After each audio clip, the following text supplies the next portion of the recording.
What's up, guys? Welcome to another episode of Real Estate Podcast, episode 284. I'm here with Griffin. I'm here with Trav. And I'm here with Adam. And this week, we got a creature feature, a double We feature. got all kinds of shit, yeah. We got a double Clerks and feature. We got a Werewolf little by Night. cornucopia of entertainment to cover. Yeah. I mean, we've got not only Clerks and Werewolf by Night, but the season finale of She-Hulk and the newest episode of we got an action-packed episode. Yeah, I mean, the house is packed, man. So here's what I'm going to suggest. All right. Let's go in on She-Hulk and Andor first. Yeah. Let's go ahead and get that out of the way. Yeah, because I wasn't sure how we were going to try to tackle this piece. Like, we haven't had a real mountain of content like this probably ever. Nah, dude. Well, not since Justice League Snyder Cut. It's kind of like watching that again, you know? Yeah, but it's made by a very schizophrenic filmmaker. Yeah, right. But we got the season finale of She-Hulk come in, man, and I don't know what I was expecting to happen, Wasn't that? but it was not. It was like it was half of that. Mm-hmm. Like everything that was leading up to it was like, oh yeah, I got the blood. Here we go. Oh, it's the rich guy. Okay. Yeah. And then she leaves. She pops through the fucking Disney Plus menu. Yeah, right. Dude, when that popped up, I was like, what the fuck just happened? I thought my shit was fucking up. Yeah. I'm like, what the hell? I'm like, I didn't hit fucking home. Well, once I heard her voice in my mind, I was like, oh, I see you, Disney Plus. Yeah. Clever. So the whole time that this segment was happening, the only thing that I could think was Deadpool kills the Marvel Universe. Mm-hmm. Right? Mm-hmm. So I think that like this episode opens up a lot of implications as to what could be there. Well, for me, it's just like what I took the most out of it was like, man, if they're doing this with She-Hulk, I cannot wait till they give Ryan Reynolds free range. Yeah. To break the fourth wall and the levels of meta or weirdness that they can go down with that. I was like, that's going to be awesome. Yeah, right. She wanted an audience with Kevin. Yeah. And she got one. Yeah, right. I think it was very clever how they kind of played into that whole thing as it being a machine and it using the same tropes and everything. And I really liked how they kind of fed into that whole machine that they were talking about there. And it was clever. It was very well done in a lot of ways. I do like the fact that, Feige was a robot. He was an artificial intelligence. The algorithm. That was working on all this shit. Like, that was funny. And I think it's interesting because she left her world, essentially, went into a parallel dimension. She hulked the fourth wall. Yes. And then, like... she didn't break it. She hulked it or smashed it. Yeah. And then this parallel dimension is like, kind of like our reality, but different enough so that if they start killing people in that, it's okay, So I thought that was very cleverly done. And I wonder how, because we don't see what happens. We don't see the culmination of the action sequence play out. We just cut back to like dude's getting arrested, Abomination's going back to prison. Hulk's not there anymore. It's daytime, Daredevil just fucking falls out of the sky. He did. Which was funny. Yeah. The way that they handled this episode, that's honestly what I was hoping the entire season would be. Yeah, I mean, for sure. I mean, not on such the whole thing where she's constantly, going to Feige or some shit like that. Yeah. But just in terms of just strangeness and oddity. Yeah. Because, she was constantly breaking the fourth wall throughout the show. I know that, but it wasn't anything like that. No. And now, like, breaking the fourth wall in and of itself is a trope, right? It So I still think it's becoming it's gonna slowly become more and more prevalent as as we get more Deadpool content and obviously now with She-Hulk.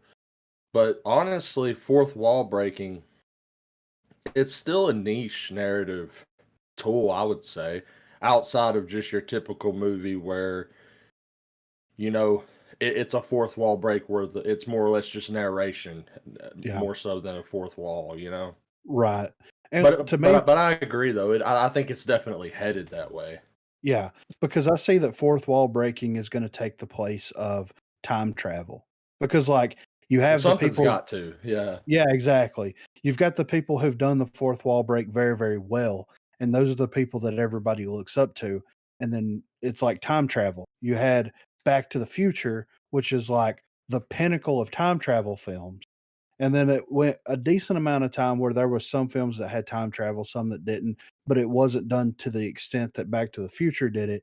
Then you have movies coming out now that's like everyone, if it's not an action Marvel or DC comic movie, it has something to do with time and time travel in some capacity, it feels like. Yeah. So, And even to the point to add to what you're saying with Back to the Future, uh so much so that when Marvel did meddle with time traveling, they had to constantly remind the audience, "Hey, Back to the Future laws aren't applying here. We can yeah, go change shit and things in the future are just fine." Yeah, you can yeah, talk to Whereas, yourself. yeah, like so I mean, I guess just to underline just how significant Back to the Future laid the groundwork for how an audience understands time travel in a film, whether it's completely fictitious and impossible or not, you know? yeah, for sure. Yeah. But I mean, She-Hulk had kind of a roller coaster of reception, I would say, for me personally. Yeah. Some of the episodes were good, some of the episodes were not so good. We talked about it a couple of weeks back where it's like something it's got to be building to something. And like I feel like sitting down and watching the series as a whole now, knowing what I know, I feel like it would be less impactful, but also more impactful to a certain degree because it did build the culmination of everything, just not in the way that you were expecting it to. And I I really like that they kinda pulled the rug out from under you. I agree with the rug pulling for sure, and I think that what they I think they kind of laid the groundwork for what we've been collectively talking about for some time. You know, we're obviously going to get that street level hero, The formula's gonna plot change. line. The plot line's going to go Yeah. with her and Daredevil, obviously. Um, I don't know if y'all want to necessarily jump into it just yet, but the matter of Scar making an appearance, Yeah, that was very um, unexpected. I think I think his appearance, and once again, it could just be played for laughs, but I think it's keeping in with the trope that I brought up a while back, where they're bringing all these children in. Yeah. They're bringing in kids. They're giving people skin in the game to present the moral quandary of whether to kill Kang as a child. Right. And I think having all most of these heroes having some sort of guardianship or parental guidance over either another hero or their own blood, child or whatever. I think it builds to that. And then I also think that with Scar showing up, we now have three Hulks. Yes. And I genuinely believe that throughout, like, something that we haven't seen, only like it's alluded to in She-Hulk. Um, I'm 100% convinced that we are building up to a World War Hulk event. Uh, I think it's I think it's a lot of stuff coming full circle because with Hulk being the original villain of the Avengers before it got rewrote, and they decided to option for Loki, it was going to be the Avengers containing the Hulk, Yeah. and Lord knows how the final act would have become of that movie. But Yeah. needless to say, I think they're going to revisit it now with a larger set piece, larger setting, a grander story to tell in Yeah. terms of being able to utilize the catalog of characters that they've established. Yeah. Um, Well, I well just can't. wasn't there I just can't help but think that one of them's going to get offed, and when one of them do, it's going to set Banner to undo all of the stuff that he made of. That they spent a good time with him explaining to She-Hulk in the very first episode. Yeah. Well, wasn't there a Hulk villain that was Hulk that traveled to different realities to kill Hulk? Ah, I was thinking that there it was a version of seems Hulk that did that. it seems possible. Um, my mind's blank right now because it's because I'm fully, like I said, I've been toiling over the ways of how they could build into to World War Hulk. But I think that if anything, you know how we kind of got a little bit of Planet Hulk references in Ragnarok. Mhm. Well, part of me feels like Hulk went to like so in the timeline of She-Hulk, they're going down the road. Sakaran ship shows up, causes the wreck, causes her to become She-Hulk. I think off camera, Hulk tracked down what the ship was, saw that it was Sakaran, realized what the fuck's going, what could be going on there. He goes to Sakaar, sees that he's had a child as the Hulk, all this different stuff. I think the actual events of World War Hulk were going, not World War, but Planet Hulk were going on while She-Hulk was happening. Because it would Right. make sense that because you got to remember something too. I know with Smart Hulk, he made a big point to be like, I merged the two together. I got the brains and the brawn and the blah blah blah blah blah. But at the end of the day, the big line of introduction for the Hulk and the Avengers was when he looks at Cap and goes, "That's my secret.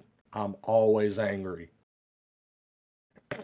And I would not be surprised if, in order, like maybe there's more to what's going on in Hulk than just, oh, he's Smart Hulk. Like, what if there is an Immortal Hulk thing going on where Yeah. Hulk is in the recess of his mind being like, dude, I'm about to get out of here and I ain't letting you have control over shit anymore. Like, you're done. And maybe it's a way of him being like, well, if I go over here and figure out what's going on, I'll let you come forward and I point you like a cannon and you get the work done. Because Yeah. even in Endgame, Hulk becomes a pacifist. He's not really. I mean, he'll still fight and everything, but he's not the rage machine that the Hulk is. Right. So, I mean, I don't know. I could stretch this out the whole episode, so I'll cut it short there. But I do think he's went to Sakaar. He's laid waste to it. He got his kid back. They've come back to Earth, and it's set up for more character development and time with Bruce being around these characters to where, I think Kang's gonna kill a lot of characters when he shows up. And if he don't, then Doctor Doom and whatever the build up in Secret Wars will. Yeah. It's going to be interesting faux show. But yeah, as far as She-Hulk's concerned, I do like the way that they ended it, and it makes me interested to see if now that they've kind of got that initial weirdness, if they're going to continue that trajectory with the next season, or if they're going to tone it down and only take it there when it needs, when it absolutely positively needs to go there. Like instead of her superpowers being the Hulk esque powers, her superpowers would be getting what she wants by Arguing. breaking the Oh. fourth wall. Yeah. You know Oh what I yeah, mean? being Like, a Hulk lawyer. yeah. So yeah, that's kind of my concern with it. But pleasantly surprised. Had its ups and downs. Wasn't as good as some of the other series for sure. But it wasn't a complete letdown like I thought it was gonna like it could have potentially have been. I I try to keep agree. an open mind, you know. Yeah, it was granted this show and the next one we'll be moving on to in a little bit. These were the two of the stuff tonight. These were the two that was hardest for me to hang on, to be honest with you. Yeah, yeah. And I agree wholeheartedly. I think the finale absolutely saved the show. It was It just made so it interesting. different. Yeah. Yeah. And that intro, man. Gotta give a shout out for the Oh, That the was retro, awesome. classic. the Yeah, retro. that Dude, was they cool. even went as far as to cast like a human to be the She-Hulk. Like I Yeah. was, you know, Yeah. and I was wondering if we would ever get something like that, and seeing that just brought us, that gave me a happy smile, you know. Yeah. Like thanks for doing that, you know. Yeah. I appreciate you. That's one of the things I appreciate about you, you know. The fucking the meta. That episode was so meta. Facebook called up and was like, "Hey, you know, Yeah. What you doing about it? Suddenly, Facebook sounds like Butcher from The Boys. That cunt's got to go. Still the best last ending like line of dialogue in a show. But Andor, let's go ahead and knock Andor." that out. Yeah. And snore is what I've been calling it. Well, this was the This- most action-packed episode, but it did take a minute to even get into it. It was like Yeah. I thought it was going to trail out for another one. I was like, "Come on, man!" Like, Yeah, I know. Like I almost picked up a bag and started walking in place just to try to immerse myself in the show. 'Cause- It was better than what we have got before, but like they built up, this is the problem, right? This is the problem with Andor. They built up all of that plot development at the very beginning of the series with these people on that planet that we haven't seen since that third episode? Mhm.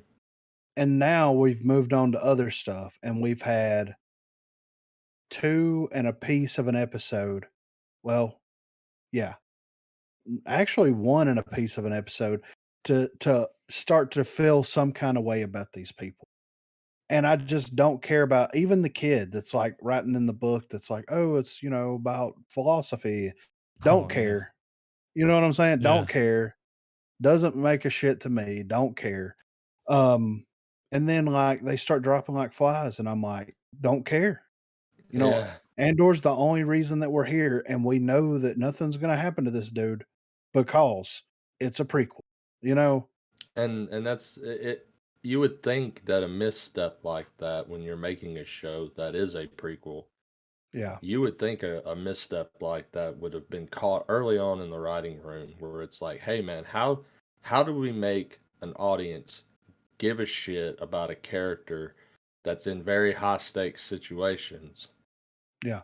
while knowing that this character will see it through the end? Yeah. It's almost impossible, right? Normally, you would try to you got to make people care about the people around him, Yeah. but they're not doing that. It's like we Yeah, barely know these exactly. people. And you know, the prospect of Disney Star Wars, you've read, we've covered it and touched on it in a lot of articles, but how they want to distance themselves from the Skywalker saga. If this is the first step in that direction, I don't want it, guys. Well, I mean, I think here's what I think about this. I think that there is some foundation that could have been built off of a series about this one character that we already know the character's fate and everything, where pulling fucking Star Wars heists, right? Like that idea of pulling Star Wars level heists is fascinating, right? Mm-hmm. But But all the other shit, like they needed to assemble a team early on in the first episode, like they did in Rogue One, and it should have been following this team from heist to heist to heist that inevitably led them to the Rogue One story. That's what they should have done, in my opinion. Mm. Like they dropped the ball in a massive way. Well, I mean, and not that the idea of Star Wars level heist is not entertaining, but when I think of that, I immediately think I don't want to see anybody else doing that shit but Han Solo. Like that's Yeah. an interesting that's stories for him, you know? Yeah. Would have made a Not great show. not necessarily him doing the heist, but like have it to where think Baby Driver in A Galaxy Far, Far Away. Yeah, exactly Like right. Yeah. he's taking the Falcon, he's got these team of people, and it's like, okay, like he's the getaway guy. Yeah. I'm down Yeah. for that, you know? Yeah. And you know, all of this like there's already so many things set up post Skywalker that are already out there that tell a grander story. That it could be made intimate if one wanted to, but you know, instead of a Thrawn show that could have explained why the fuck Ahsoka was looking for him in The Mandalorian, or doing any of these other things like that, they want to tell us a story about Cassian Andor. Yeah. Cassian Andor, as Skarsgård says it. And it just feels like there's plenty to tell, but there's some stories that's like, man, that could have been a line of dialogue, really. Yeah, right. Because I feel like with the setups that they've done for the end of of Mandalorian season 2, you know, granted, we don't have to have a Luke Skywalker episode every fucking second. Like the finale was great. We got the moment, we got the cameo. That's cool. We got him running Back through the to- woods. Yeah, back to the adventures of Mando and Grogu, though. Yeah. You know, and if you're gonna set up something as big in scope as Ahsoka and Thrawn, then give us a Thrawn show. Give us Yeah. his backstory. Show Yeah. him filling in the void, the power vacuum of Palpatine. Show us why he wasn't there during the Battle of Yavin. Yeah. Or any of that stuff. Have it to where he's out in the, you know, and really, really build him up as the next big bad, as the next Thanos. Because if we're going by you know the patchwork stuff they're pulling from the discontinued continuity, that's exactly what it is. Thrawn is the next threat. He's the one that everyone's got to rally up and stop because he's gonna, you know, he more or less takes control of a remnant. He's what the First Order was gonna become. Yeah. And so, I wonder if that's what they're coming with the problem with, is that they're like, how do we have that gap where the Empire becomes the First Order? Yeah. And you know, that alone is a setting that I want to see explored more, instead of something taking place long before the greater chunk of the narrative has already happened. Yeah. Like, I'm interested in the Skarsgård stuff there. I'm like, ooh, what's happening there? What's going on in the Senate?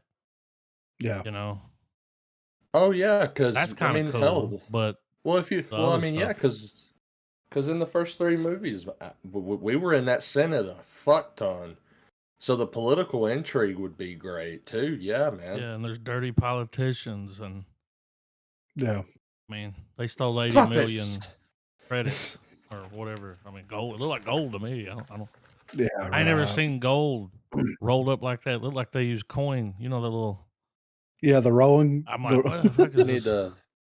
We need to. When you say the crooked politicians, I start thinking of Shane McMahon's entrance theme in Come the WWF. money. No, the one before it, it's like the no chance. So that's what you got. Like, I want to put that over a montage of Yoda and Palpatine fighting in the Senate in Episode 3, where they're just slowly rising up out of the center, and it's just like, 'cause you've got no chance. Palpatine's throwing fucking Senate chairs at him. Yoda's like, I'm little, but I'm strong, throwing them back. Like,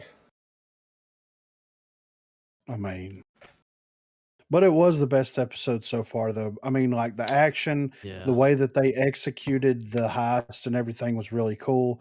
Him getting in that ship and he's like, we're not going to be able to go fast enough. And he's like, I mean, even like how the episode came to a culmination where that dude's like, "We can just fucking take the You know money, why it made him man," mad? Because because that he ain't no fucking motherfucker's been questioning him the whole Yeah, goddamn time. And when yeah, he was pressed, why he yeah, was acting that way, he used fucking Andor's story. yeah, He said, brother, Andor lost his sister because of these motherfuckers. Like, yeah, he's actually, he hates them. yeah, But that motherfucker used his story. He was like, I made that. That shit ain't real, dude. yeah, I'm a fucking thief. Insta and sure dead. Just, shit, yeah. Without even thinking twice. I yeah. was not expecting that shit to Nah, I happen, was like, you're going to have to do something here, dude. Because, like, if you're not going to be Yeah, in on this, at first I thought it was a test. I did too, I yeah. was like, oh, if you say yeah, he's going, I knew you were a fucking piece of shit. But It bums me out because the show is very well made well, on a see, that's the production thing, level. dude. The show looks so good, I man. can't The believe they sets look threw all great. that money at this story. Yeah, Yeah. But there's right. so many others. Like think of that. Remember doing the Knights of the Old Republic, like Game of Thrones style. Yeah, Oh, right. I mean, dude. come on. I Yeah. mean, And this dude, might and lead here's up to something. I mean, they've already greenlit 24 episodes, so clearly they've got and I know something in mind. we've got mutual friends that have brought up Knights of the Old Republic enough to so much to say that like Disney should be well aware by now that if they slap Knights of the Old Republic on anything, it's going to be a moneymaker. Yeah, right. People want live action Knights of the Old Republic so bad they can't stand it. Yeah. So, but it was cool, the meteor shower thing, the eye, that Yeah. was cool as fuck. Like, That meteor shower was cool. yeah. So now, like after this has happened, this was supposed to be one of the things that kind of sparked the the resistance, right? This was supposed to that was the implications of this was like this is supposed to be used to kind of fund that stuff, and also this happening was It's a supposed huge to be blow. like, yeah, it's a huge blow, and it's also like a stand was this aggression will not stand, Yeah. man. Like so. The dude abided. Yeah. But I'm curious to see where the story goes now because it could be balls out action nonstop from now till the end, and they could turn it around, and it could be one of the greatest Star Wars stories that we've ever wanted. But based off of these first couple of episodes, it's been rough. I've still got my doubts, man. I mean, yeah, I do too. That I was mean, I the know I didn't. mid-season finale. Yeah. Oh, so is there gonna be a wait period? No. No, they just built up It's just 6 episodes to that. Oh, I guess it's because now we got 6 more. to the Walking Yeah. Dead. programmed. Yeah, well, Walking Dead, Doctor Who, all them Yeah. shows. It's like we're gonna break it off in the middle, man. Let you chew on that wowsy of a finale, where it's like, dude, open the door, cut to black. Yeah. And all this build up with these people, and then at the end he's like, I'm out. And it's like, where you going? Like, Yeah. there's stuff happening, dude. He's done with it. I'll dude. take I what wish I'm owed. I wish you could come out of a sliding door on set, Adam, and that's what you say. You go, "What are you doing? Yeah, where you going? Why are you fucking leaving? The stove just got hot. We're about to cook. Do it." But I'll finish the episode and I'll get back with y'all next week. But yeah, dude, I fell asleep straight up. I mean, it was a good episode for what it was. Yeah. But we got room to grow, so we'll see. But Werewolf by Night. Whoa. Oh man, now we get to the good, the real good. Holy shit, dude. I want a bloodstone now. Yeah, Can right. I get it? How Castlevania was this shit? Well, I've never watched something so gruesome and had such a good time with it. Yeah, right. I love that they didn't explain shit really. Oh, you're just No. there. They were like, here are all these fucks, we hunt monsters. Because, see, I've never read Werewolf by Night. I'm aware that it's a source origin for Moon Knight, maybe. Yeah, his first appearance. But, I mean, Werewolf by Night was always something I kind of looked over just because I'm like, Werewolf by Night? Huh, I've read Cycle of the Werewolf. Can't be that different. Boy, was I Yeah. wrong. But I enjoyed it. So this was a thing where I went in cold. I had no knowledge of the source material. Well, and how Yeah. dark Disney was willing to go with it. Yeah, dude. Throat Holy shit. cutting, axe in the Let's head. let's talk about that werewolf sequence where he's just going off on him, and every other slash to the face, you get blood splattering on the That was screen, cool. and that was like his little the werewolf hallway scene, as we'll call it. Yeah. Just a one-shot take, camera kind of zooming in slowly. You see the werewolf going ham. Yeah, dude, I dug it, man. I dug it a lot. Yeah, same. I mean, I was pleasant, and everybody, leading up to it was watching it was like, dude, this is fucking incredible, man. And I was trying not to let my expectations get too high. Same. But whenever it went off, I was just like, God damn, that was good. Like, Well, I love the Schindler's List effect where it's black and white, but the bloodstone's red as fuck, dude. yeah, The little J.J. Abrams lens flares that it gave, like just enough enough modern appeal yeah, and gloss, but still feeling like everything down to I love how the credits came on. It had that classic Universal look, yeah, right. The way that they did the intro for the Oh Marvel yeah, logo and man. everything, like that was fucking cool as shit. Mhm. Okay, how Um, cool's Man Thing, man? that's what I was fixing to say, dude. I would Like, never expected in a million years for Marvel to tackle Man Thing. And god damn, looks they did cool a as great fuck, dude. job. Looks cool as fuck. I love the chemistry that those two have back and forth. Um, Mhm. I mean, he's huge, I but lo like, I don't know, dude. I love when he wakes up and he's looking at him and he's like, "You want something to drink?" They're like, "Yeah." It's like, "We'll go for sushi, I guess." And he's like, "Fuck yeah." Yeah, right. I really hope that they take that and run with it. Like, I would love to see a buddy comedy. Hear me out here, okay? Mhm. A buddy comedy of a werewolf and a swamp creature that are just trying to navigate the wild world that we live in. You know what I'm saying? Like, Oh, they're the dude. fucked up ones, but Well, what everybody else is fucked up. You know what I'm saying? Like, yeah. Well, it would be cool just because I feel like theme-wise they would think to group them together. yeah, Um, I would like to see Man-Thing and the werewolf. I'd like to see him show up in the Agatha Harkness show. I could see that happening. Well, she's part of that Um, shit, right? The Yeah, stuff I that I mean, looked at connecting it all, like she's part of that whole crew. yeah, so I they mean, c I would like to see something like that. Maybe, maybe keep it to where, we as the audience are like, no, man, these are the good guys, but have it where, the Black Knight or Blade's going after them or something.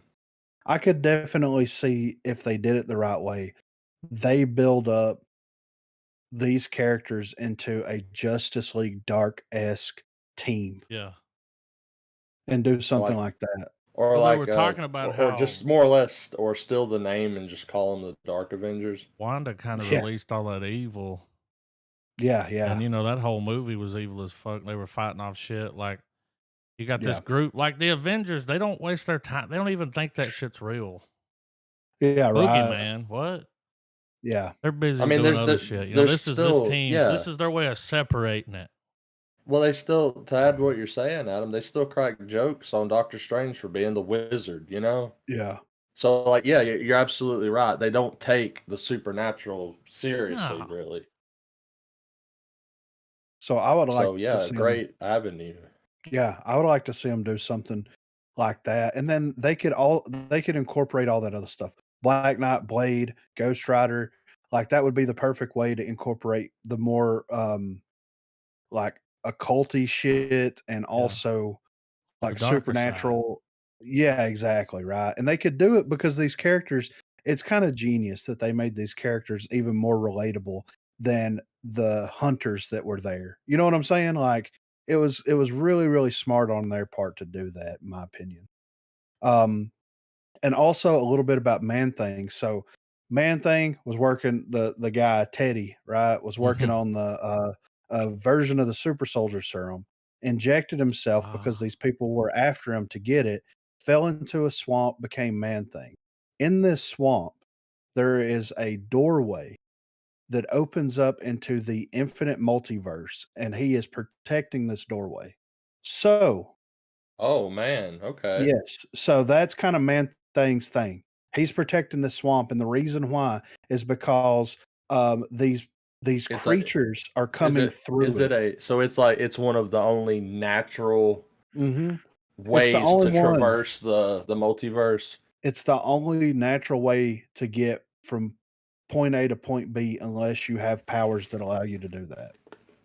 Hmm. So, and then his villain or whatever would send creatures through it, and that's where all of these creatures like vampires and Mhm. werewolves and all this other shit comes from.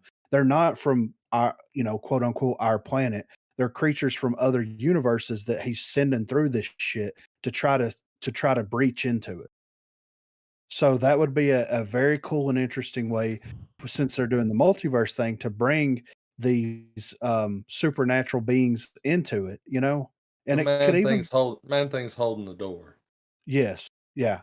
He's keeping a check on it. So, and I think that that's fascinating. They could touch on that and make that a part of something much larger and be super badass with it, or they could choose to not do anything with it, and I would be okay with either one. You know what I Oh mean? yeah, keeping this as a one shot is just as fine with me as becoming something more. It's Yeah. just nice that we have this little nugget, and what She-Hulk obviously pointed out is a pretty formulaic universe at this point. Yeah. I saw a screenshot online. When they were doing Moon Knight, you could see him in that intro, Yeah. and then after the show, like he's not in like the Hulk intro. You don't see him on that. You know where it turns the. You Yeah. see the different characters. Well, if you He's on remember the fucking too, Werewolf by Night one. Hmm. There's a they screenshot where also you can see him, in one of the letters. Yeah. well, have y'all seen have you speaking of them messing with credits because they're notorious for doing that. Did you guys see on in Doctor Strange 2 uh whenever you're going through that whole thing, you don't see Spider-Man in it at all because Huh. everybody forgot who he was. Oh, that's kind of clever. Yeah, That's I was funny. It was Yeah. pretty yeah. good. Yeah. Kev, Kevin.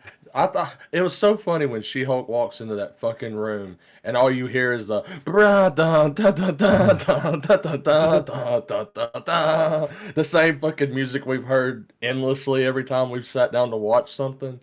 I just thought that was funny, and I know I'm jumping back to that already, but something I wanted to point out too. When Kevin's talking to her, and he goes, "Would you mind turning into Jen?" And she's like, Off camera. "Why?" He's like, "You're very expensive." But yet the shot stays on Kevin and that Yeah. ridiculous green Yeah. screen, that expensive shot of that. But I love the black and white aesthetic. I love the guy that played Jack. Yeah. He was fucking He did a great charming as job. shit, dude. Oh, he Yeah. was too. Oh, dude, I was calling him discount to Kai Waititi. I mean, he had the charm though, dude. Yeah, He had the charm. And I love like whatever they put on his face. I Like like the I like the the classic werewolf look. They went for the Wolfman. yes, and the transformation was one of the coolest transformation scenes I've ever seen. With like the lightning and the shit flickering, and you see the shadow, because we've seen the Yes. shadow happen before in a werewolf transformation, but not quite like that. And they did it so tastefully. It was great, man. Oh yeah. So Very. This is it's one. I would go so far as to say that if because the downer to all this Disney Plus stuff is that there's no physical copies of these things. I would love a genuine artifact of WandaVision and Loki. Yeah. I would gladly buy a copy of Werewolf by Night just to have on the shelf, man. Like, not only that, but to see the special features. oh yeah, dude, because there had to be some. There had to Oh be. yeah. I would love to see just a discussion of what they had to go through to make it in terms of what do they leave out, what are they going to add, how do they make it a one and done, you know? Yeah, right. And after watching this, Trav, the guy that directed this, right? This is one of his only director's credit, right? What about him doing Blade? Oh, dude, yes. I Or better mean, yet, with the way the whole thing overall was done, uh, just give this guy a list of characters and like, hey, these are the guys we got movies lined up for. Which one you want to take a crack at? And let him yeah, just have his pick, because he'll probably pick one that he's passionate about, which is going to in turn create a better product. Which yeah, I hope that statement can be tested and tried and true once we review Black Adam, because for all of the stuff we hear and for all the campiness that The Rock's persona has, uh, if it is indeed his passion project, Black Adam should be incredible. yeah, for sure, right? But yeah, Michael Giacchino, he's directed Monster Isn't that the composer? Yeah, oh yeah. So the guy who does the bra ba ba ba ba ba Yeah, did Werewolf by Night. Dude, get yeah, this motherfucker out of the recording booth and into the behind the camera, man. Let him do it. yeah. I mean, Well, maybe that's why 'Cause they've even pushed Blade back, because this yeah, Werewolf by Night is huge. The reviews are solid across the board. I mean, And much maybe they're like, deserved, wait a you minute. know? well, Yeah, we got a diamond over They here. like well it? Pressure, maybe you know? well I would like to think that maybe with its success they were like, okay, we like maybe Blade didn't go as far as this movie, as this Yeah, whatever you want to call it, mini film, short film went, and they were like, let's go back to the drawing board, and you know, because yeah. with them rebooting Blade for Marvel is a very big deal. Oh yeah, right. They're remaking the movie that they almost like put all their they hedged all their bets on the Wesley Snipes Blade back in the day. They didn't have any of their rights. They had sold all the rights to all the other companies and stuff, and they just went all in on Blade, and it brought that company out of a lot of financial hardship. Yeah. So going back to it, it's like, man, like it's almost like trying to like rebuild your grandma's house the exact like same way she wanted it. Yeah. You ain't gonna do it right, but you're like, dude, I gotta try at least. Yeah. We're gonna give it the good old college try, you know, Well, college Well, dropout try. well, you got to get a bunch of people that give a shit about grandma to come help you build it. Yeah, right, yeah. So I mean, I'm excited for this. And it feels to me they tested so many things with this. Like, this is the first special that we've got. I thought the first one that was gonna come out was gonna be the Guardians of the Galaxy thing. So to me, it tests like, okay, how are viewers gonna react to a one and done, hour long ish, special presentation? How are they gonna react to a horror black and white story about some very, very, very unknown characters? Yeah, Like yeah. like they kind of hedged a lot of bets on this thing, and it It sounds was a like it's paying payoff. off, yeah, for Well, sure. I you also have to wonder though, is the payoff in part because of the creativity, or is it because of such a streamlined formula that it starved the audience of something original that you can give them anything and they're like, holy shit, it's different, we love it. I mean, I'm not, that's not necessarily my opinion, but I think for the sake of the conversation, playing devil's advocate, is it a case of will, the audience is going to take just about anything as long as it's not something they can predict. I mean, that could possibly be true, but time will tell, you know? But I agree with what you're saying, in terms of like I would really like to see more of these one shot special presentations, man. Like Yeah. I think this is more viable and more worthy of a subscription than say 8 or 9 episodes of a mediocre story, Yeah, for sure. Yeah, where I agree. you can condense the best of the point you're trying to make of the show. You can condense it down to 55 minutes to an hour and a half, slap special presentation on it and give it to the masses, Yeah. and if it don't work, well, then you didn't have to waste months making a show just to axe it, Yeah. when you could just have a couple weeks of people's time wasted making a project, and they've moved on to something else. Yeah. But shit, I'm gonna give it a full star. I mean, we might as well rate this bitch, Oh right? yeah, full star. Oh Full no, star for it sure. gets the coveted real estate bloodstone, my guys. Oh, we each possess a part of the bloodstone, and when we come together, we fight demons and shit. Dude, Double Dragon would be I was jealous. just sitting here thinking it's like Double Dragon. You put it together. Triple Dragon, man. No, it gets the King Ghidorah Bloodstone Real Estate Award for Best One-Time Motion Picture Short Story Anthological Narrative. And a giant Fuck sized yeah. man thing. God, Man Thing was so fucking cool, dude. The way that he just like, Acronym is pending. yeah. All right, let's get into the fucking main course here, guys.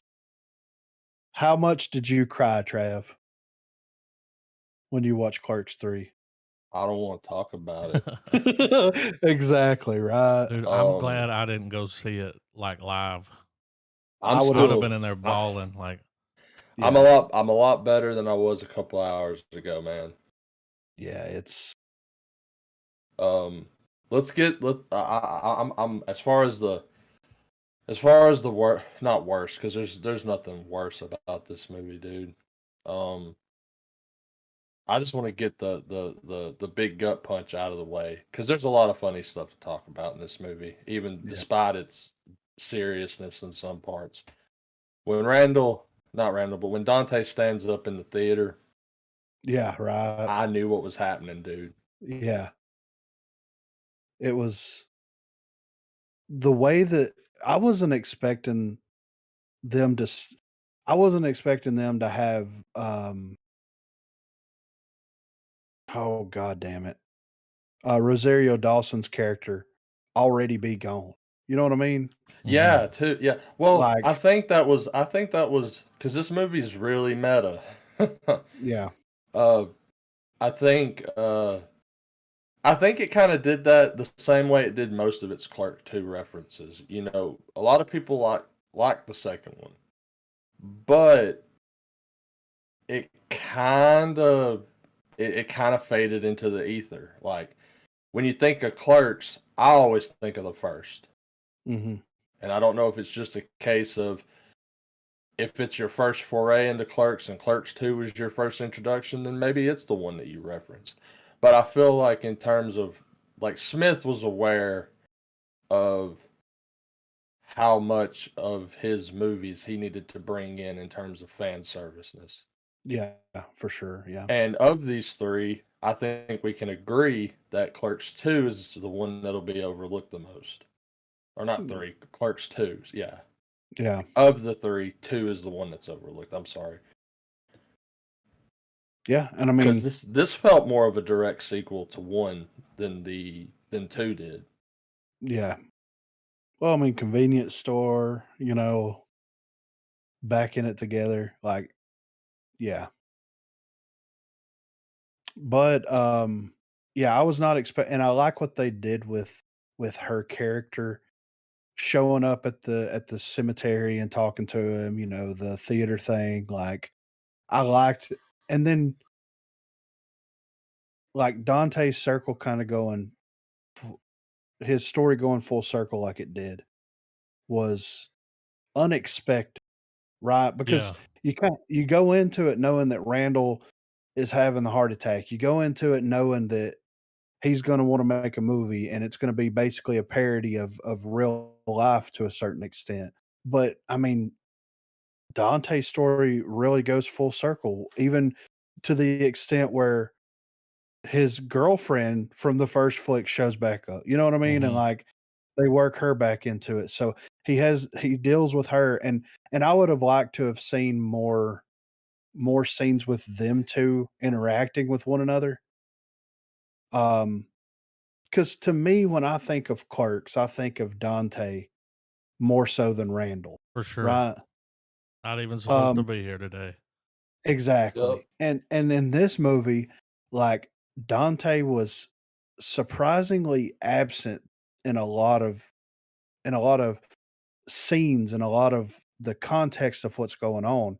But I know that he did that artistically to prove a point. It's like you miss him, like, you don't think about it in the movie because you're watching the movie and experiencing all the funny stuff and all this kind of stuff, but whenever I kinda stood back and took a look at it, like, he's in the movie he's in the movie a good bit, but he's not the main character anymore, you know what I mean? Mhm. And then it kinda going full circle with him deciding, like, he got what he wanted, he didn't have it for long enough. This happens, he decides to pass on to the other side, and the implications and the reality that sets in from that with Randall, you know what I'm saying? Mhm. It was very well done, but it was very unexpected that they were gonna go that route with it because, I mean, we all thought if anybody was gonna die, it was gonna be Randall, you know? Mhm. But I never expected that, and it hit hard, Yeah, dude. not like It was like that. yeah, it was a gut punch, dude. It was very well done, though, very beautifully done. Yeah. Um, but I I do have like y I have to join with a lot of other people in that this is probably his best script that yeah, Smith's ever done, man. Like yeah, this is blow this it blows so many things out of, like, it blows all of it out of the water, dude. yeah. He killed it, man. I don't know what But he channeled, but well, I mean, I say that with the adage that, like, not an adage, but with the addendum to, if we didn't have the weight of all of the Viewisk Yeah. universe It was already the in our buildup. knowledge, yes.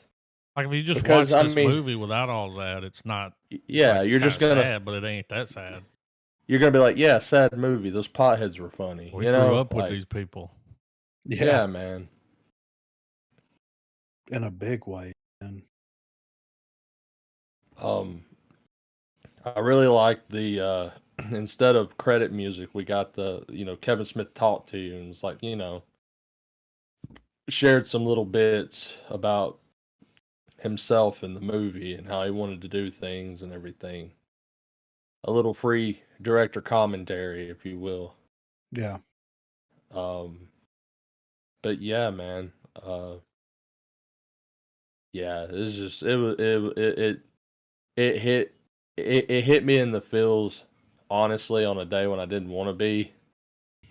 yeah, I'm right, gonna be absolutely real with you.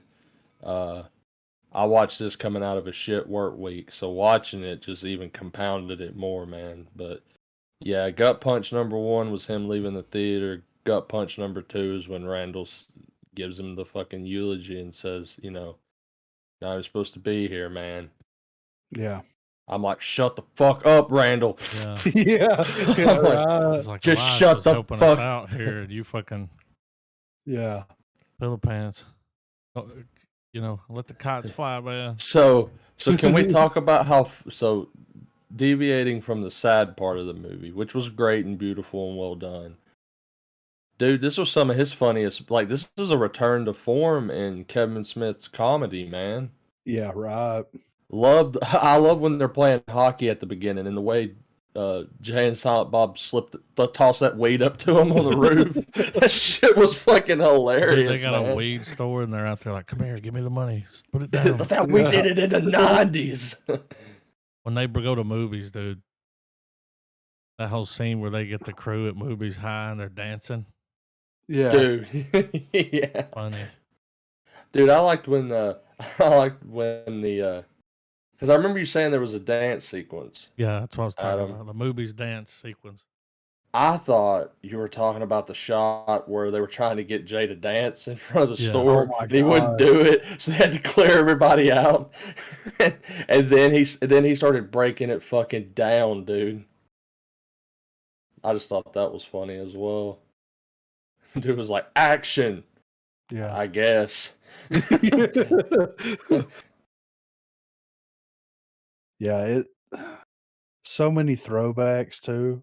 Dude. Whenever fucking Walt was up there with that egg taking pictures of it, he's like, "Get the fuck out of here, man!" That was so fucking funny. Smith is like, "You got to film in black and white. The fucking color in here is terrible." Like that was I was hoping one of y'all would bring that up because to me that was the funniest scene in the whole movie. He's like, "Because I'm filming this motherfucker in black and white. I don't give a shit what you say." Like it was.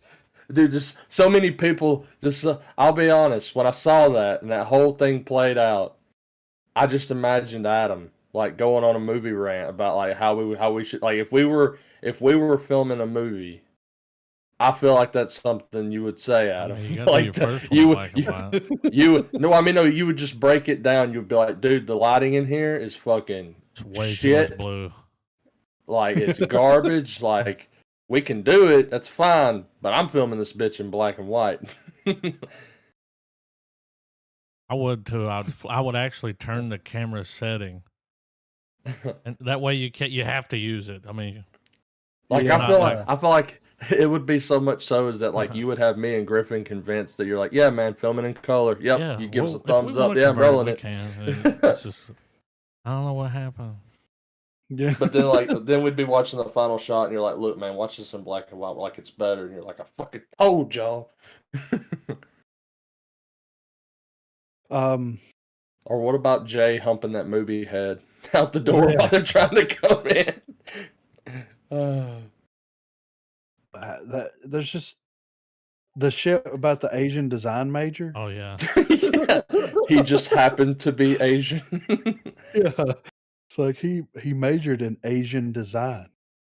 Like, but like I'm pretty sure that's just design, and he's Asian. But dude, I know Adam brought it up a lot too, and I have to admit it. I have to agree, not admit it, agree with him. Elias stole the show in this movie, dude. The fucking Crimson Cross kite, fucking NFT, the like so much. I haven't seen so many King Diamond shirts in one area in my life. The part where he's dressed up like King Diamond, and they're in the fucking hospital. Well, he does a good job. He's got that character pinned down. Like that dude doesn't act like that when you see him doing interviews and talking like. But like this, nerdy. Yeah. Awkward. Borderline. Yeah. Yeah. He's got that character, and the way that he looks, it fits it more now than it did back in 2006. Like, yeah, right. Like, dude, when he's first praying to the devil, and he's like starts to pull his pants down. Yeah, in the hospital. He's like I don't deserve lube. Yeah, when they go back, he was like, it was in these halls that I swore my allegiance to the Satan. It's like, yeah, just a week ago. He was perfect, man. And whenever Smith was like, "Yeah, we're bringing Elias back," and I was like, "That's fucking going to be great." He was great in the second one. I'm glad that they're bringing him back and not just kind of writing him off and everything. Well, he was the anchor from the second movie. Yeah. But damn, did they fucking they took his character. Yeah. He took his character and ran with it in such a genius way. Well, I mean, dude, everything from because dude, you knew he was an endearing character from the moment him and the customer at movies in part 2 were talking about Lord of the Rings, and we get the funniest bit of Lord of the Rings ever with Randal doing the fucking, here's the first movie, walk. Second movie, walk, stumble. Third movie, walk, take the ring, drop it. It was, and if he decides, which I don't think that he will, but if he decides to bring these characters back, I'm okay with it being Randal and Elias. You know what I mean? Like, yeah, they're back and forth. They're Clerks from now on. I mean, yeah, if he puts them them in any other movie, they'll be the Clerks. Yeah. And his fucking little buddy, fucking blockchain. It's like the cots are flat, dude. I was not expecting that. And old Jen, of course, had to show up. You know what I'm saying? Giant dude, pussy. Dude, 37, man. I love that they brought that joke back. Yeah. I know what was great was when Dante's closing up for the night and he goes and knocks on Randal's door and Randal's like, I'm on page 37, and he's like, wait a second, don't fucking do that, don't put that in the movie. Don't fucking do that shit. Man, it was so fucking. It was doing like, I want to see it. I wanted to watch it again because I watched it like Thursday. Yeah. But I was like, it's going to be a while before I'm going to dust that off. Yeah, you can't relive this movie too quickly.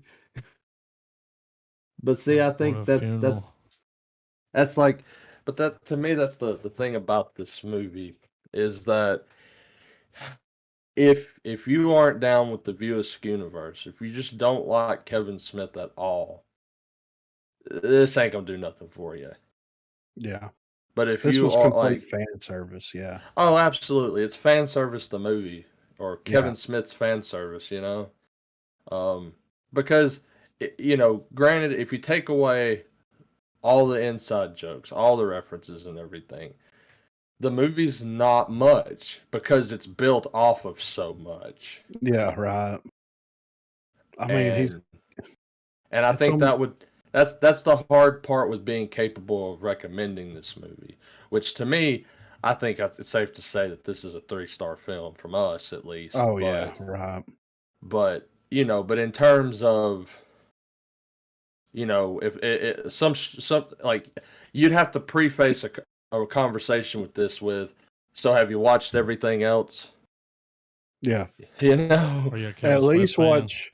Yeah, because if you're not, you're like, pass. You're not gonna like it.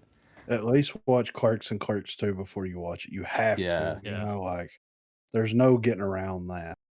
There is required viewing. We almost didn't get these movies, man.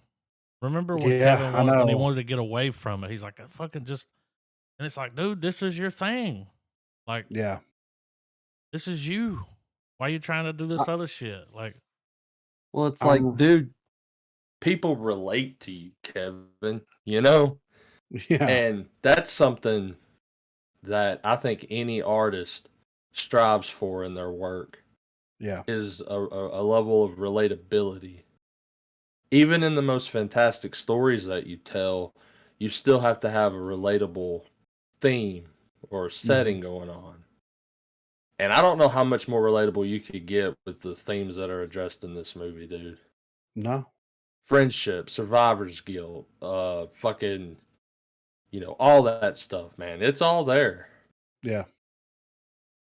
And just. It's almost been 30 years. Yeah. Since, because he started working on it in like 92, 93, right? Yeah, something like that. Because it came out. It's been 30 years, man. So, I mean, it's crazy. We've got 94, 2006, 2022. And in each film, just like any other long formatted series where the sequels weren't rushed out one after the other, where there's gaps of time, like life happened, Yeah. Kevin Smith movies, particularly because of the relatability that I was talking about. If you watch Clerks 1, you're going to remember the way you felt and the life around you that was happening when you're watching the movie. Yeah. And the same thing happens with Clerks 2. And it happens with 3. And I guess, like, you know, if you sit and watch them 1, 2, and 3, you binge them out in a couple. Like, a lot of, like, younger generations aren't going to get the emotional impact of this movie like the fans that have been along the journey with Smith as he's put out his films. Yeah. So I feel like it's 2 completely different experiences. Yeah, absolutely. And I truly feel sorry that the younger won't feel this kind of weight. Yeah. That, say, us and a lot of other fans probably did when we watched it. Yeah. Because I'm 100% convinced that all Kevin Smith thought when he wrote this movie was, I'm going to make these motherfuckers cry. Yeah. I'm going to make them bawl like a bitch. Just well, like I mean, all those, you know, all those Q&As I did, all that shit that, you know, all the times they did, I'm going to make them cry. Well, think about it this way, though. You know, the entire premise of the movie revolves around death, right? Yeah, mortality in general, yeah. And the film plays out as if you're watching a version, like you said, a version of your life passing in front of your eyes. And it's hard to do that. It's hard to do that with, like, whenever characters like in Marvel or something die, you feel some kind of way about it. You feel upset about it. But those movies came out when they came out. These movies came out way when they came out and had so much of an impact on so many different people that you really feel their lives playing out in front of their eyes, revisiting how everything started for Smith himself and it being his life passing in front of his eyes while he was making the movie. Your relationship or your relation with the characters and what those characters and what that work means to you. It's so multifaceted in so many different ways. It's genius. I agree, man. For him to wrap it up and put a bow on it and, like, it ends on such a down note but it's so bittersweet. You know what I mean? Randal finally makes something of himself. Dante gets what he wants at the end of the day. He wanted to be happy. He wanted to be in love, in life or death. He got what he wanted. You know what I'm saying? Yeah, and I mean, I think even in possibly more simpler terms too, man. With mortality and everything, there's that moment at the very end, right before Elias comes in there, and he's, you know, Randall's sitting there at the counter, you know, he's looking off into the store and everything, and he sees Dante for a second, and then you just hear him sigh and just go, "I really miss you, man." Yeah. Yeah. That Like, shot was life, sad, dude. Like, Yeah. life goes on, like, life's gonna go on. When it and pulls out and he's gotta standing live there at with the it. register next to him. Yeah, dude. It's like, Yeah. I think we can all agree that we've seen and felt that. You know what I'm saying? We've had that same response in our own lives where it's like, if only you were here to see this shit. You know what I mean? yeah. Because he does well with the movie. Dante doesn't get to see that. You know what I'm saying? Mm-hmm. He becomes an accomplished filmmaker. Dante's not there for that. He fuels it, but he's not there for that. Then there's parts of my life where I have that same reaction. I'm like, man, if you could have saw fucking Justice League Snyder cut. You know what I'm saying? Uh-huh. Yep. Like, goddamn.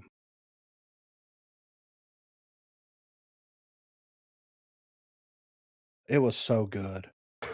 It was so good, man. I'm glad I watched it alone. Full goddamn star, man. I told Yeah. Trav, he was like, I'm gonna fire that movie up around 2. I was like, watch it alone. Oh, Yeah. dude. It sucked because by the time the movie was over, my kid came in from school. And what's hilarious is we both more or less kind of had a good cry together because she had some stuff happen at school today with one of her teachers that she really liked left. So she was upset about that. And I'm sitting there going, yeah, I watched a movie. Like, it made me sad. Yeah. Yeah. Like, Dante, yeah, man. the kites are flying. Well, I mean, no, dude, I already started getting soft when whenever Elias first shows up and they're doing the Bitcoin thing. Yeah. And you hear Randal go, "Oh, I see what's going on here. Elias has got him a silent Bob," and I'm like, "Oh, here we go." Yeah, The boulder moved a little. Yeah, that's his daughter's boyfriend. Yeah, that's why when they're at the funeral, he turns and looks at her and they smile at each other. It's like, okay, yeah. Blockchain. no lines. No, yeah. That Until dude's it pretty matters. funny. I followed his YouTube channel. He's funny. Like, learn to act with your face. Yeah. Dad, you're not gonna give it any lines? He's like, I didn't have any lines. Look at me. Yeah, right. Yeah. I'm living in Ben Affleck's house. Dude, the audition. Yeah, speaking of that, Even dude, his mom. I love when they had what's his name go, "I just want to see the sailboats." Yeah. From Mallrats. Looking around like, what the fuck? They had both of them. They had fucking Mosier come back here. What's up, man? Wasn't that Ralph? Yeah, Pacino as well. Yeah. Give us some Schwarzenegger. No, what was, dude? Jason Mewes had me rolling. You rude motherfucker. I can't roll my R's like he did, but Jesus Christ, dude, that shit was fucking hilarious. He's like, that's Bob. You rude motherfucker. He said that's so natural sounding. Keep it up.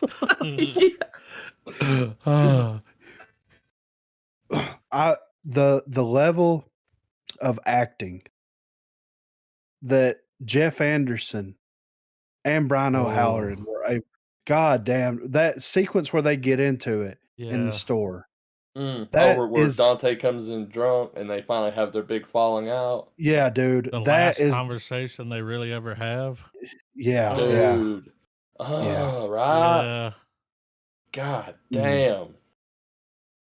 I've never seen him act like that. No.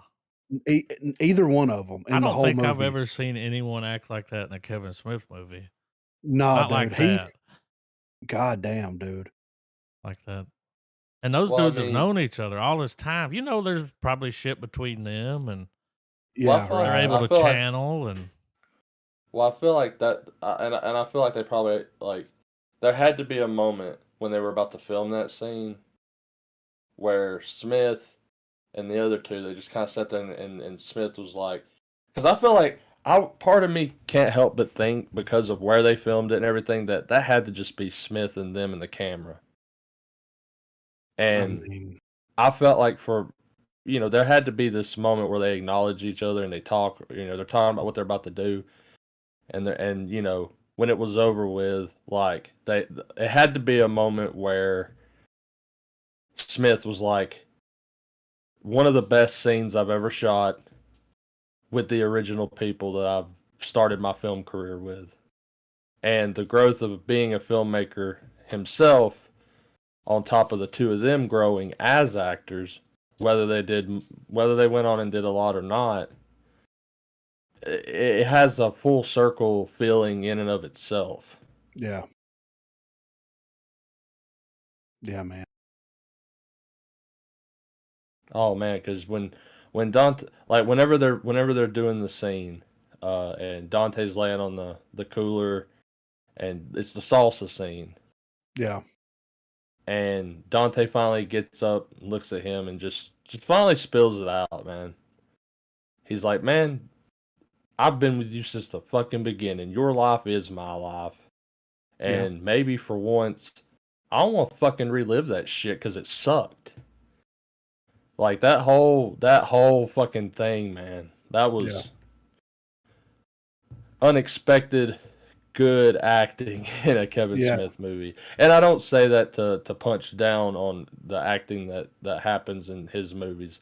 But there's a way that, Smith directs, and a style that he's got. And whenever he breaks from that, you can tell. Yeah, for sure. Yeah. And those the behind, the fridge scene and the cooler scene, because they're back to back in terms of where they fit in the film. just that whole part, man, leading up to Dante's heart attack is just really fucking good, man. Yeah, yeah. They channeled something there, and it fucking paid off. Well, didn't they say that Anderson was difficult to work with throughout the years, trying to get him on some of the projects? Well, Smith wrote that script for Clerks 3 way back in the day, and Anderson didn't want to do it. He wouldn't agree to do it, and they couldn't, of course, do it without him. And I'm pretty sure that Randal dies in that script, right? Well, I think that's the And one where he Dante gets shot. Right? Wasn't he gonna work that in? possibly. Maybe. I'm not Somebody sure. was dying. Yeah, and Jeff Anderson wasn't cool with how his character was portrayed and also the ending of the flick. Then the heart attack happens and then he rewrites it. But I mean, look, I don't want to be that guy, but the heart attack thing might have been the best thing Well, it because brought back Jay and Silent Bob reboot. yeah, I mean, it made him be like, man, I've got something. Why have I been, yeah, yeah, trying to get away from it? yeah. Well, and I mean, like he tackled all these conflicts in his life with his View Askew character, religion, you know, daily life, growing up, becoming, getting We'll just older. we'll just come into terms with who you are and what you're not. Yeah, and this really like him having the heart attack really had him face death down, and he's never really done anything. Like, he's had characters that, had died, that they had referenced had died and everything, but, like, not main characters dealing with death in that way. Well, if you recall early in the movie, whenever Randall gets out of the operation, which the dick jokes throughout were fucking hilarious. Like, dude, I Yeah, got a little dick. I don't want you, that shit, yeah, But after that's all said and done, and the doctor's talking to Dante, the doctor's like, hey, man, he's going to be sad. Like, he just literally almost fucking died. Like, he yeah, had a Widowmaker level heart attack. Wasn't it like 80% chance of death? yeah, yeah, Okay, yeah. And he's like, man, this it's gonna fuck with him for a little while. Like, keep his spirits up, fucking eat some vegetables, you know? yeah, Um, like, I felt like that had to be something Kevin Smith had. Like, you know what I mean? Like, that had to be something that he went through and like, not to where they explored it that much, but like, well, they explored it enough when Randall gives his speech on the hospital bed. yeah, I felt like that was pure Kevin Smith's thoughts. Like, he remembered everything he was thinking, and he yeah, just wrote it and was like, "That's what you're gonna say." Like, yeah. My script. but I mean, because that's and kept like the Clerks movies. There's the realism of what makes Clerks so funny is, echoing back to the whole relatability thing, man. Like, Clerks is just as Smith and the characters in his stories have been saying, man. It's just real life made into a movie. Yeah, Like, you think some of the stuff that's happening in this story is fictitious, but I can assure you from my own line of work, it's like the truth stranger than fiction, man. yeah, right. The For real sure. world is stranger than fantasy land. Yeah, And there's absolutely, just like with The Office, you could look back on your work and your life and stuff, and you can find someone that fits the mold of every one of these characters. yeah, You can see yourself in them. You can see other people. Sometimes you're them. Sometimes they're you. And that's good filmmaking, man. yeah, for sure. Damn good filmmaking.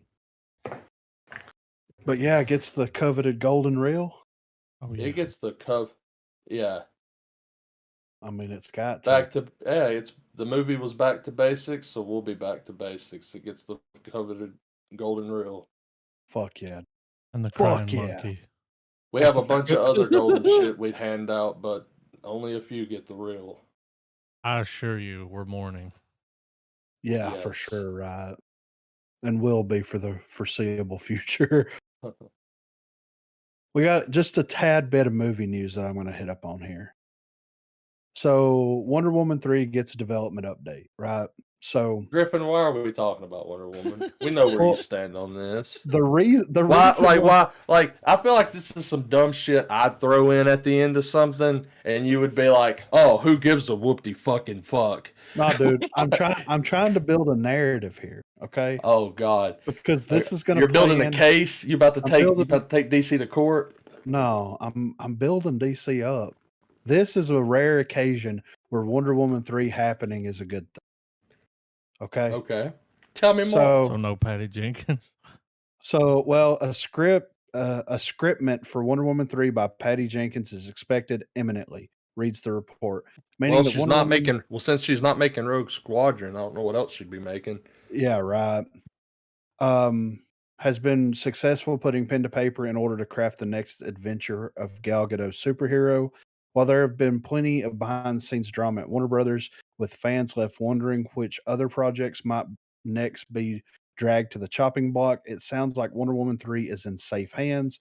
The sequel to Wonder Woman 1984 was officially greenlit back in 2020, with both lead star Gal Gadot and director Patty Jenkins both set to return.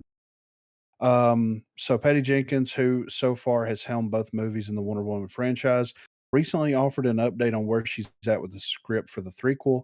And so where I said that I was only going to do one, and then oh my God, I've done two. And then I find myself saying, "Oh my god, I'm antsy to do 3." And so now so even now I say that's it because I always plan a 3-movie arc, she said earlier this month. There is a story that goes through these 3 different movies as a whole, but even now, I just wrote last week the final scene of Wonder Woman 3, and I thought I might be interested to see what happens next. So you'll never know. They have asked us to think of ways to do more, and it accidentally happens. But you'll never know, and I have a lot of other films that I'm excited to do as well, and I love Gal Gadot, so that makes it better too. So it says here that Gal Gadot wants Wonder Woman 3 to take place in the present day. So I'm not sure if that's kind of a wink nod at like it could be possibly happening in present day. But Wonder Woman 3 is being written. Patty Jenkins is returning. I'm not as excited about that as what's to come, the implications behind this, okay? On the heels of that, I'll go ahead and throw the Black Adam stuff in here. So Dwayne Johnson bypassed DC Films head to get Black Adam's big DCEU cameo. There seems to be only one rule that Hollywood is starting to abide by more and more.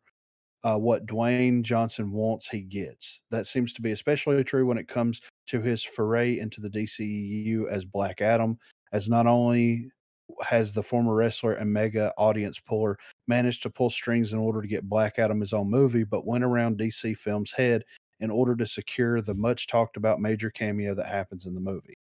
There have been plenty of rumors about Black Adam featuring an appearance by Henry Cavill's Superman, who has been missing from the DCEU for some time if you discount the release of the Snyder Cut. But now it has been all but officially confirmed after the Hollywood Reporter revealed that Johnson had to go to some lengths in order to make sure the return of Cavill happened on his watch. The report suggests that DC Films boss Walter Hamada, whose time in the role is said to be ending this month, originally threw out the idea of bringing Cavill's Superman back. That led Johnson to bypass him and go straight to Warner Brothers heads Pam Abdi and Michael DeLuca, who instantly were on board with the DCEU crossover. The report goes on to say that filming of the post-credit scene was completed in September after furious negotiations. This could explain why there had been so little leaked previously about Cavill's involvement in the movie or indeed the DCEU future. Okay, so that feeds into the main course here. Man of Steel 2 trends following news that DC and Warner Brothers are bringing back Henry Cavill for sequel. Mm-hmm. DC fans have taken to social media to celebrate the news that Warner Brothers is now working on bringing back Henry Cavill in Man of Steel 2. According to a report by The Hollywood Reporter, a project that would essentially be Man of Steel 2 is being produced by Charles Roven and is currently in a search for writers. Thus, Superman fans have taken to the internet to celebrate the news they have been waiting to hear since as far back as 2013. And then there's a bunch of Twitter posts from people going on about it. Crafting a sequel to Man of Steel so long after the first outing will surely be no easy task. The studio is now on the lookout for the best director for the Man of Steel 2 job, with Mission Impossible Fallout's Christopher McQuarrie an alleged favorite. But DC fans have their own ideas. Man of Tomorrow is the best title for Man of Steel 2 by far. That's kind of funny. Let James Gunn direct Man of Steel 2. I No, don't think that no, they'll yeah, no. I'm down for James Gunn, but not with Superman. yeah. That's Right that. here. That's he. Gunn is great, but Gunn's also he likes to inject humor. And while you could probably do that with the Clark Kent sequences, like don't when he has to be Superman, let shit get real, please. You know? Yeah. This guy said Zach is directing Man of Steel 2. He pretty much told us producers Charles Roven, who produced all of Zach's films within the Snyderverse. And then he posted a picture here that Snyder shared that said, "My Superman, past, present, and future," with him and Henry Cavill. James Gunn it's going back and forth between those two. Whoever helms Man of Steel 2, the news alone has fans more excited than ever for the future of the DC cinematic universe, with projects such as the Batman 2, a Joker sequel, and Wonder Woman 3 all on the cards, with the likes of The Flash 2 and Matt Reeves' plans for an assortment of tales set in his Batman universe, all now reportedly in development. That's another article. So Matt Reeves wants to branch out after he does the Penguin series and do series about like Scarecrow, Clayface. He wants to do series about villain. And so I don't know if that's happening or not, but that's, Well, I know that like Reeves wants to do his own rendition of Batman, and I'm on board with it. I really enjoyed the first one, yeah. but it would be great to have Matt Reeves Superman, not Superman, Matt Reeves Batman universe be the since Batman is year two of him being the Dark Knight. Have it to where he tells all these stories of fighting all of these crazy villains and acquiring his rogues gallery, and kind of take a Star Wars approach where we get a lot of this stuff, so that when we fast forward to the present day and we have Batman encountering Superman and we get the Ben Affleck Batman, we have it to where Pattinson is he's the future Pattinson. Yeah. I could see that. Yeah.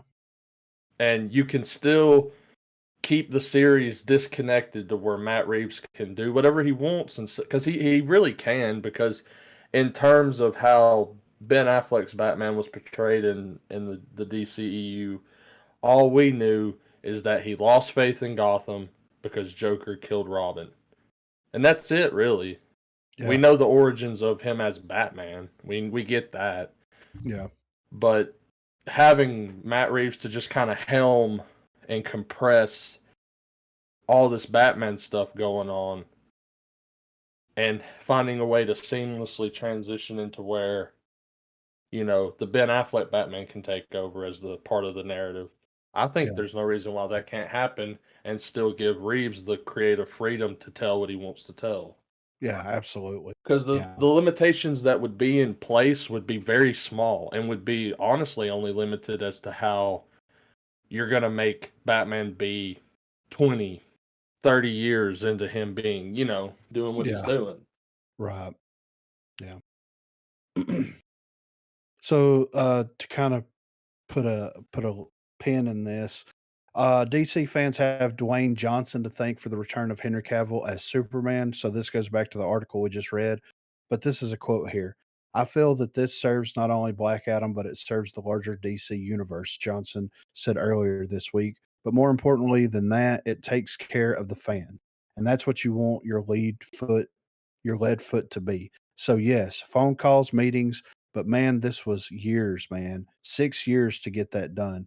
I'm going to say that again. 6 years we first started about this and they kept saying no. Now the leadership isn't there anymore and we usher in a new era for the DC universe. So here's what I'm going this is the narrative that I'm trying to build. So Wonder Woman 84 comes out terrible, right? Like I mean all fun and games and poking and plot and prodding aside, it was just not a very well done story, right? But man, Cheetah was in it. Yeah, I mean, and I'm he sorry, I know was we were poking and prodding, but still. he was a rock, you know, he became a wish rock. But, Yeah. but so with I didn't think that they would ever do another Wonder Woman film after that one because, like, not only was it kind of poorly received by us, but it was also or me anyway, but it was poorly received by pretty much everybody for the most Yeah, part, it except was for there was a couple of people that championed it for their own self-fulfillment, you know what I'm saying? But yeah. that is what it is. Then, you know, we know Aquaman's being worked on. We know that Flash's reshoots are happening. They just had reshoots a couple of weeks ago, you know, which they tried to play off as, oh, this is just standard reshoot, Yeah, standard sure. fanfare, all this kind of stuff. Sure, you're Now, Yeah, not putting Superman in there. Not at all. well, also, since you mentioned the Flash, I dropped the thing in our Twitter feed. There is supposedly, let me fish it out. I'm sorry, this will be quick. But since the Warner Brothers Discovery merger, you mhm, know, Zaslav, isn't that his name? Yeah, yeah, David. You know, he's got the bloody hatchet going, dude. Yeah. Like he's yeah, chopping shit left and right. Um, but well, I guess didn't I guess I didn't post it, man. I don't. Anyway, despite all the shit that we're seeing about Ezra Miller and all this stuff and the Flash happening, supposedly he's done. Like that, even if they carry on with Well, another he's facing a sequel, 26-year jail sentence right now. So yeah, yeah. yeah, he's So out of here so the recast is definitely going for to sure. happen. yeah, But I think they're formally going to fire him once press and all that stuff, assuming whatever real world things go on in Miller's life. Uh, yeah, you know, DC will, well, not DC, but Discovery, Warner Brothers will be parting with him. And right, and the article went so far as to say that they're going to part with him, like just as talent in general. So I yeah, mean, he could be blacklisted from that company. I mean, I'm not saying it's going to go to that extremity, but you know, if words matter here, then that's, to say that he's off the talent roster. yeah, I mean, that implies to me like, oh, you're not going to be in any movie we make, man. Like yeah, comic Probably book anywhere. drama or yeah, yeah. Nobody wants to put money on that dude and him act Well, out like it's that and possibly kill somebody or something like well, it's, yeah, it's the classic. You'll never work in this town again. yeah, his own right, damn fault. I yeah, mean, you're right, man. I mean, we've covered. We haven't went as in depth, but we've covered enough of his shenanigans that, yeah, man, he's. I mean, career yeah, suicide has occurred. yeah, for sure.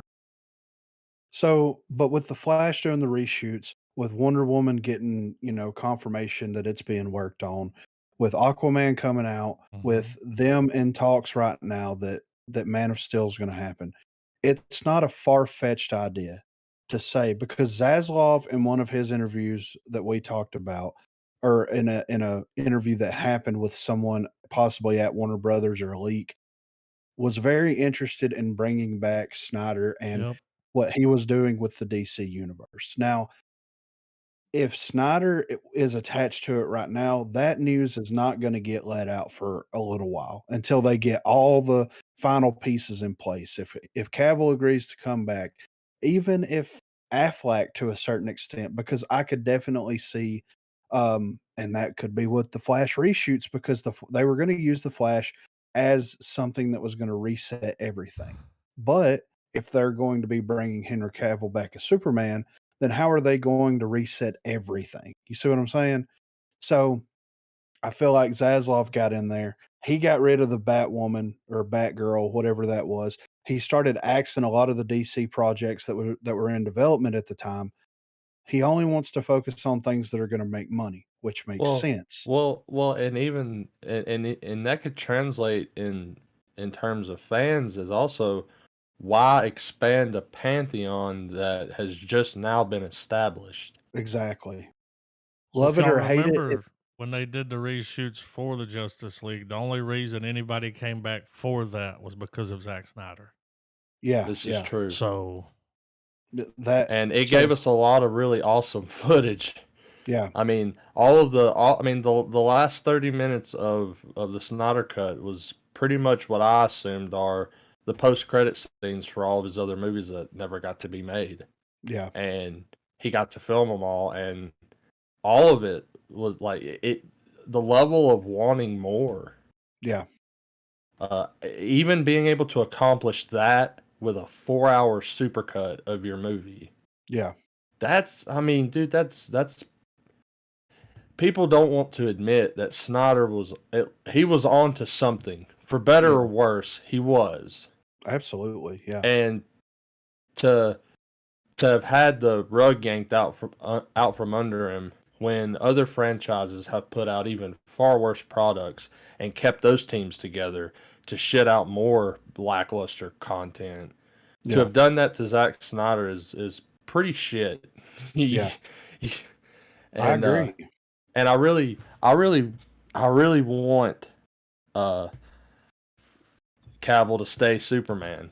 I think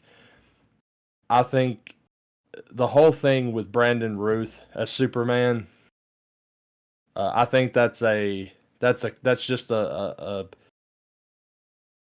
case of people trying to back, kind of like people that used to shit on the Star Wars prequels and then now they're suddenly the greatest thing ever.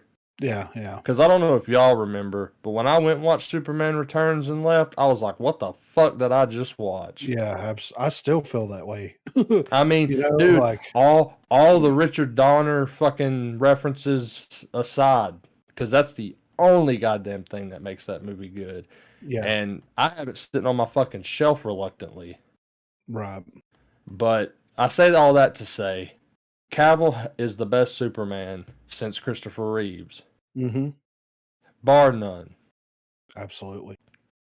And to have had him, and even to the point where whether it just be him quelling the fans' outcry for it or not, the fact that Cavill has been like, yo, man, if there's something worth, like, he's even said in interviews that there's plenty of stories that he would like to tell as Superman. Yeah. And I wholeheartedly agree. Yeah.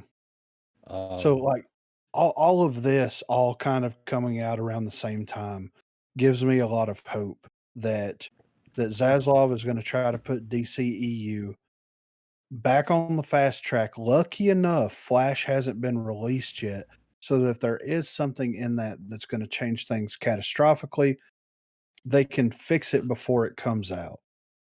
And it on in terms of business, it makes sense for them to do this because that's what the fans wanted, and it was the most watched thing on HBO Max for a long time. And from a fan service point of view, let him finish what he started. And if they want to continue on with it after that, then fine. If they want to redo it and do it a different way after that, then fine. But at least let Snyder finish what he started. And I love the actors that they got. I love Gal Gadot as Wonder Woman. Yep. I don't have a problem with her as Wonder Woman. It's the stories that I have a problem with.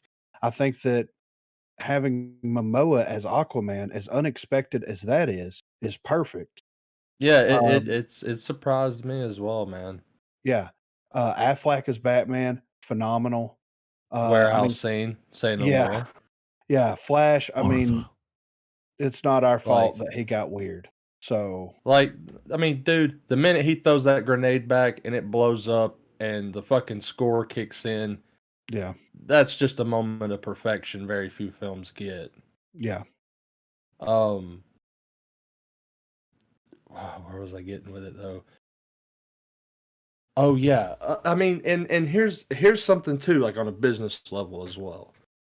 If we were to keep, or if they were to keep, some remnant of the Zack Snyder timeline going, Mm-hmm. you already have a stage set. Yes.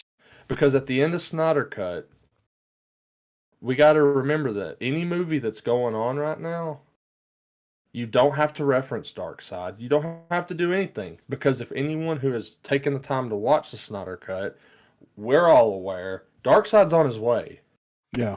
He even goes so far, they even go so far as to write it to where it's like, we're going to use the old way. We're going to use spaceships.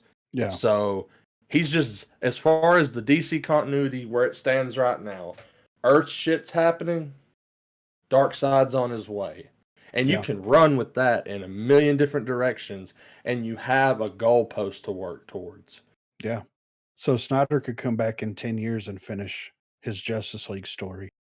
Like, and at that point, like, I really hope that Black Adam works and is a hit. Yeah. I really want this win for The Rock. I want him to finally have a role in his catalog where it's, you're going to be remembered as this guy. Yeah. Like, you're not going to be typecasted, but for Robert Downey Jr., he's Iron Man. Henry Cavill, he's Superman. The Rock, he's fucking Black Adam. Yeah. Like, I want that to be him. I really do.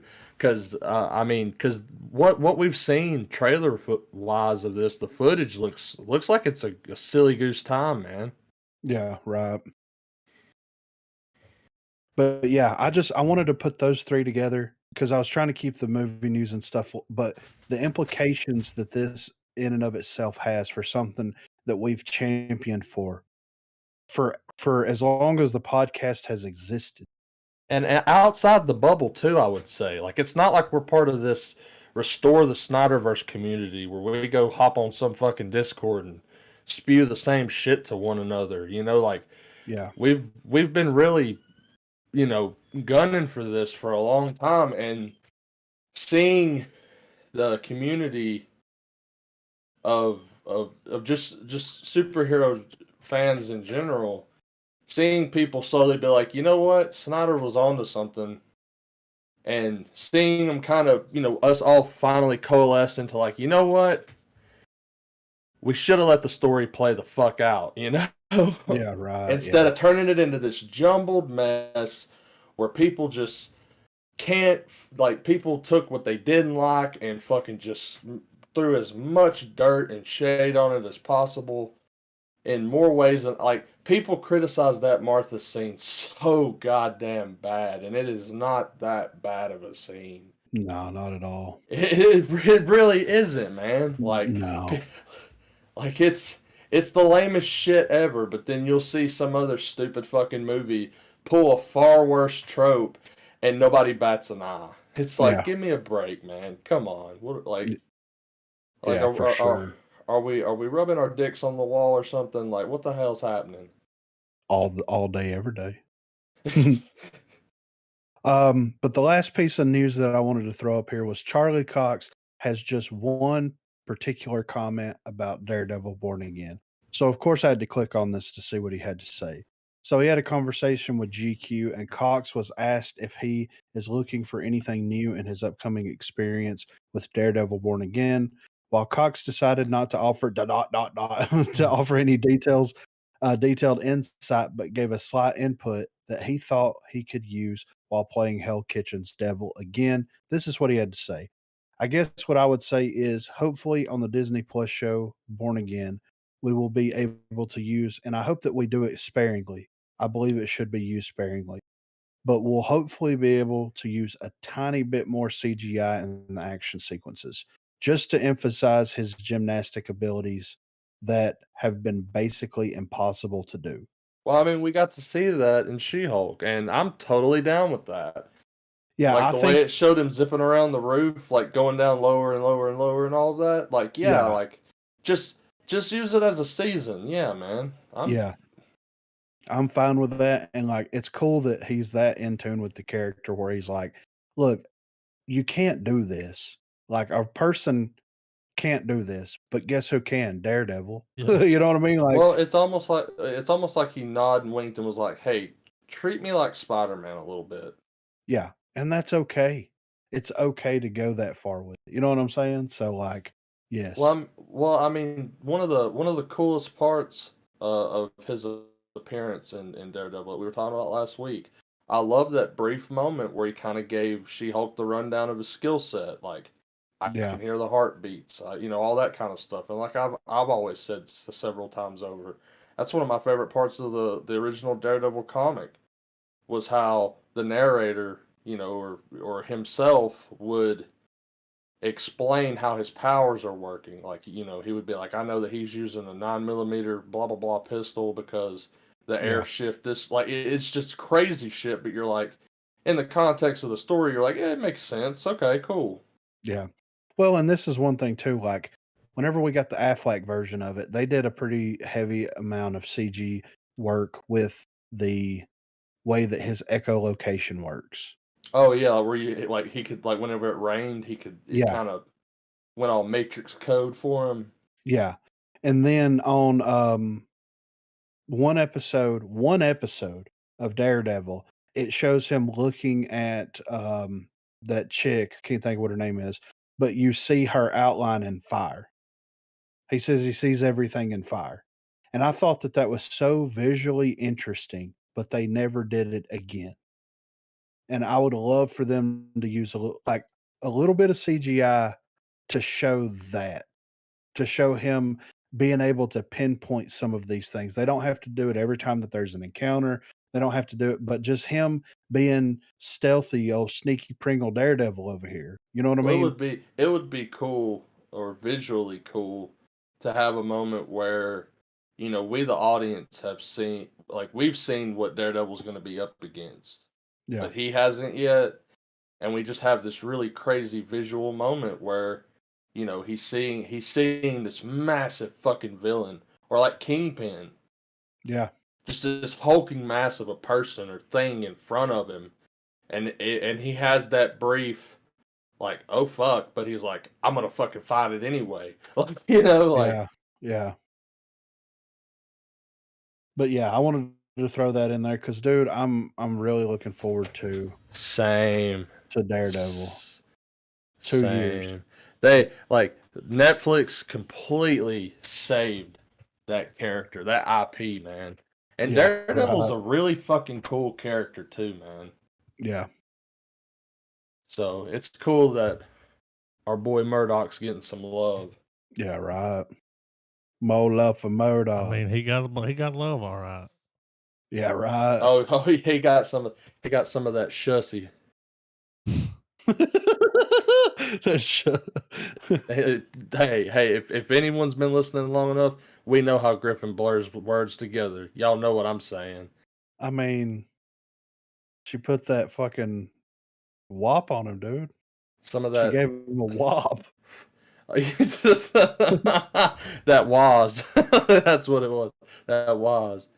But no, for real though. I mean, honestly, they could do whatever they want to at this point because they've already adapted some of my favorite parts of Daredevil in general, and Yeah. that was the Daredevil Punisher crossover story and stuff. The as a fan of those characters, like the whole exchange with them on the rooftop, man.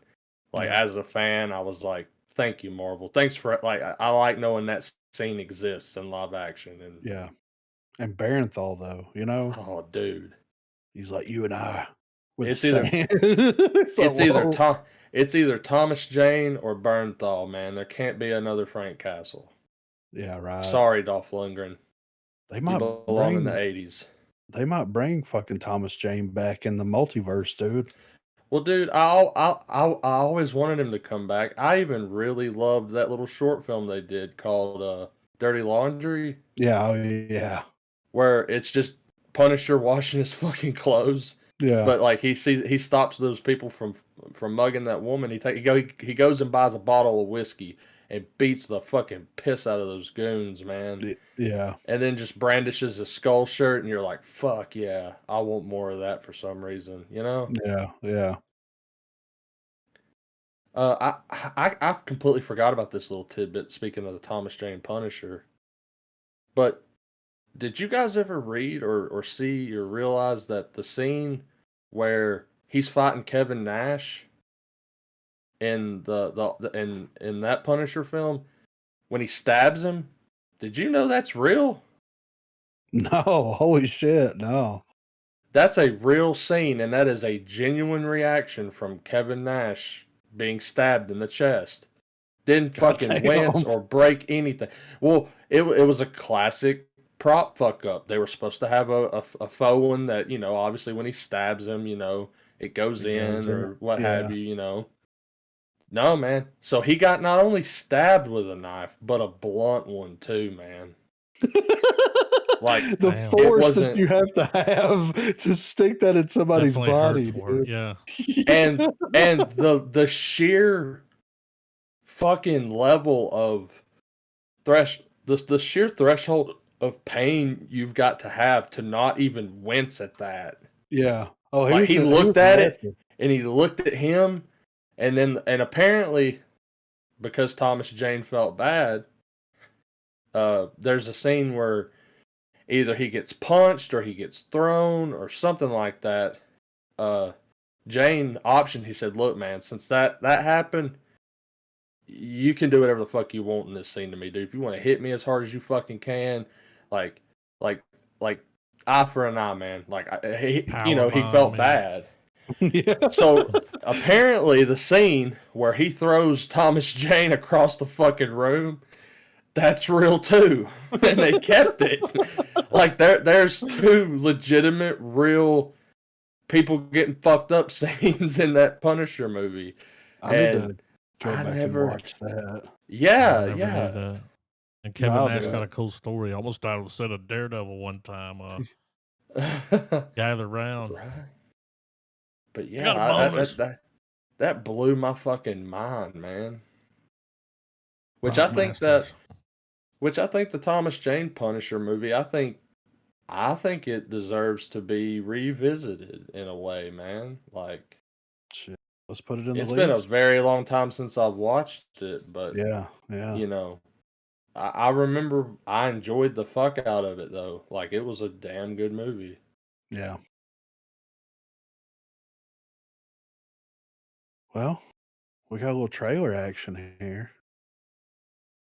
Yeah, since they're not, Rob Schneider's movie here is not going to get a lot of love because of his political views. I figured we promote it. Oh, he likes keeping money. John Cleese in it too. Oh shit! Okay, all right. It's coming to a theater near you on 9/30. Shit. I think that's already happened. Yeah, for sure. Yeah. Haven't heard of it, have you? No. No. Not at all. Let's check it out. All Though. right, I'm 3, interested. 2, 1, play. You can do it.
Including Arizona.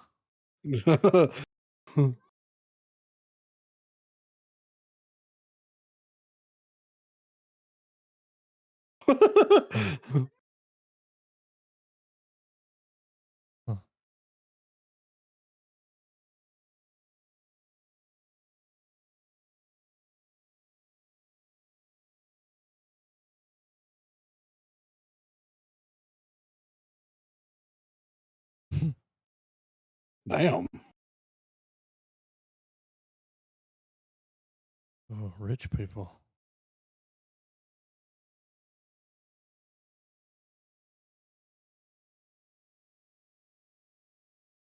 Oh God. He's gonna fuck everything up. Yeah. I mean, it's Deuce Bigelow. Yeah. Without the fucking, right? Yeah. Without the fucking, dude. Look.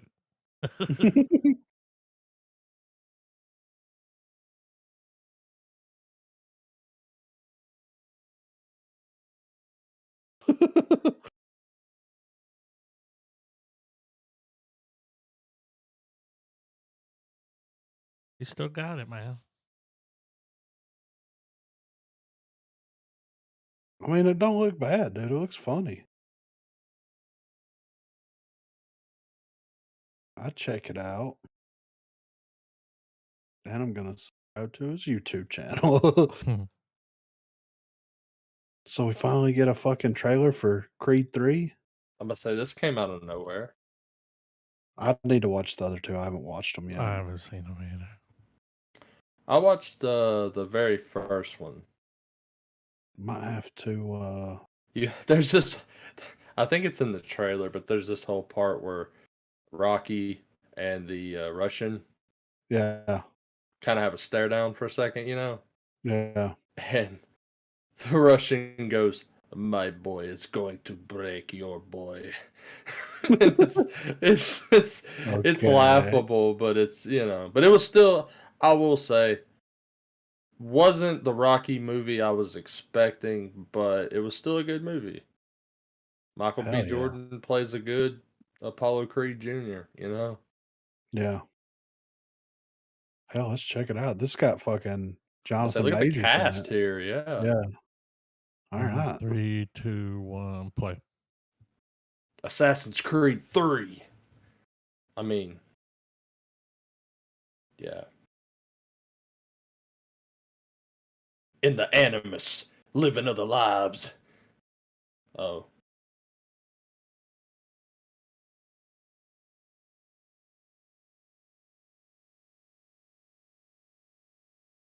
I gotta be my own man now.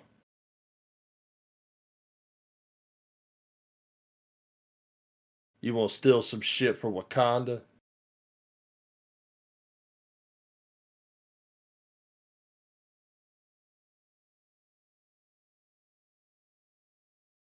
Long enough.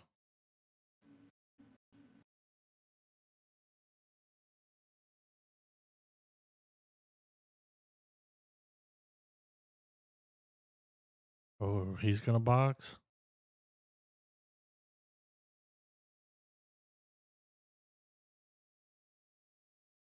And then I found the building at the end of time. Like, did he narc him out? I mean, he went to jail, but he didn't. You know what I'm saying? Yeah. He's gonna train him up, He's then he's gonna have to fight he's gonna him. be the aggressive Creed. See, they're getting into it. Yeah. That's what happened. But this motherfucker on steroids, dude. Yeah. Nah, you don't just get that big.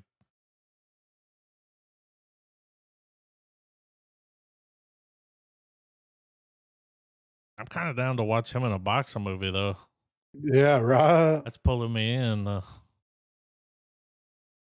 Polar plunge.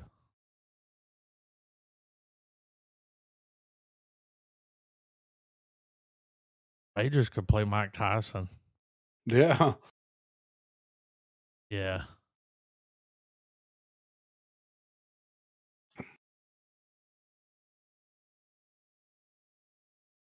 All right. I see God, but I don't fear death. Michael B. Jordan's directing it? Yeah. I'm interested. All right. Yeah, how do you think you do with the Creed 3? I ate me burritos, no, I gotta pass gas. So is this a remake? If it ain't got crew cut, I'm not wasting my time. I don't know if it's... It is Warner Brothers, so... I just remember, I can't remember which house party it is, but they're in jail, and they start rapping. And the guy's like, something, I got a sign on my butt that says, do not enter. I know it's got Snoop Dogg in it. I just And remember it's rated that R. shit. Oh, this has got Snoop Dogg? I do believe Snoop's in it. So it's not that house party. I think it might be, dude. It's the Warner Brothers. We about to find out. Let's see. Man. All right, 3, 2, 1, play. I didn't even think about that when I dropped it. We'll know if we see Kid and Play. Yeah, right. Next on a plane. That was Debo's little buddy on Friday when they get out of jail. Yeah. Debo. That's exactly what he would say.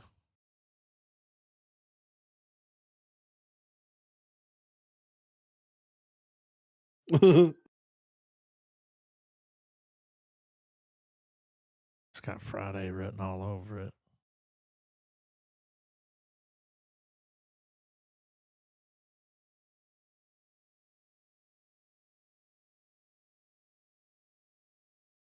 Oh, shit.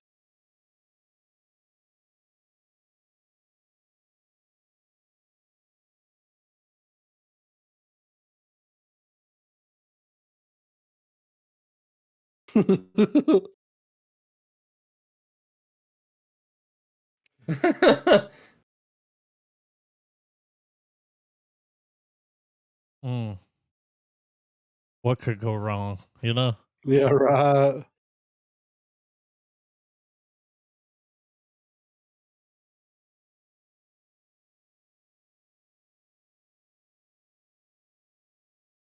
It's Santino. Oh,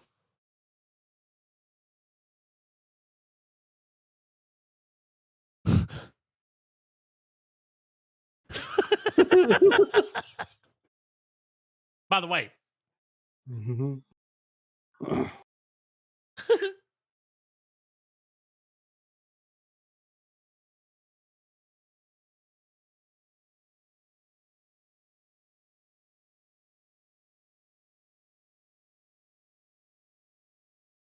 That was him.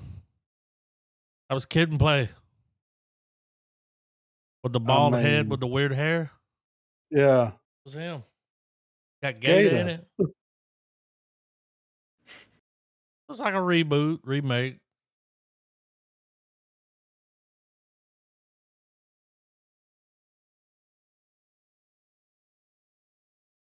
Damn, okay. It's written by 2 guys that worked on Atlanta. Oh. I got brothers in Atlanta. The Bastard Son and the Devil himself? I thought the devil was the bastard son. What? I didn't know we were venturing out into indie bands. Yeah, right. It's all right, dude. They go on tour with the Dead South constantly, dude. Oh, shit, man. Opening act, bro. Opening act. This is Netflix. What's this about? All right. 3, 2, 1, play. Running. Is this the pre-trailer? It's about running. Oh, for sure. Huh? What the fuck just happened? They got pulled apart. I mean, the sequel to Raised by Wolves looks weird, y'all. Oh.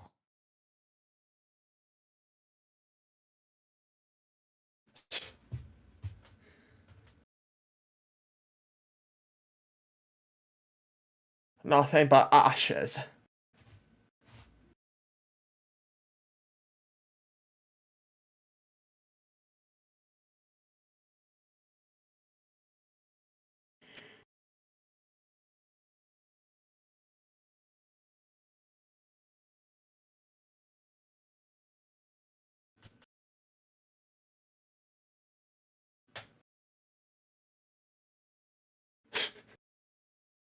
Okay. It's got to be a series, right? I want him as the doctor suddenly.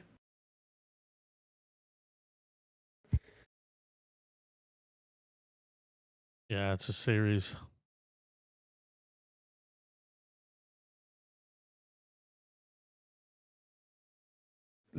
You're a fucking what? No, only Michael Shannon can do that.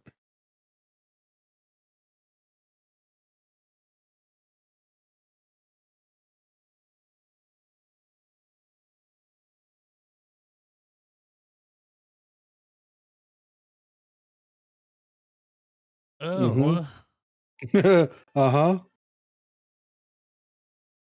He wakes up. How much did we have for drink last night? About 2 pints too many. Yeah, enough. A lot going on.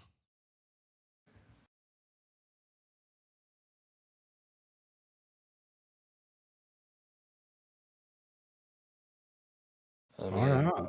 I'll watch the pilot. The devil himself. You blow it, isn't it?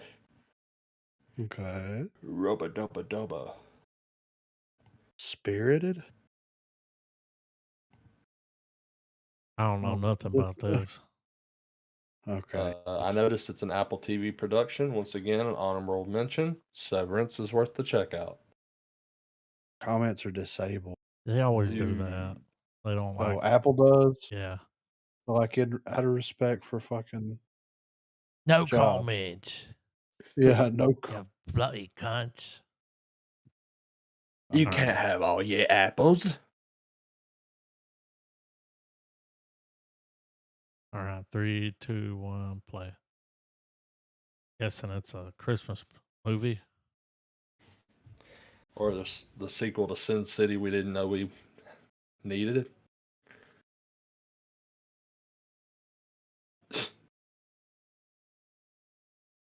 Wow, those two?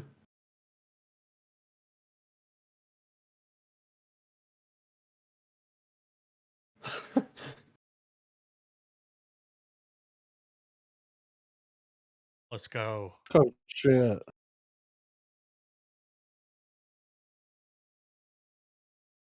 Fucking Screws with Ryan Reynolds, dude. I'm down. Because I bet they're going to do a good job of making him a total fucking asshole. And then propelling him on this journey is going to be... It's going to be a good Christmas movie, dude. Yeah. I'm about that. Yeah, give it to me.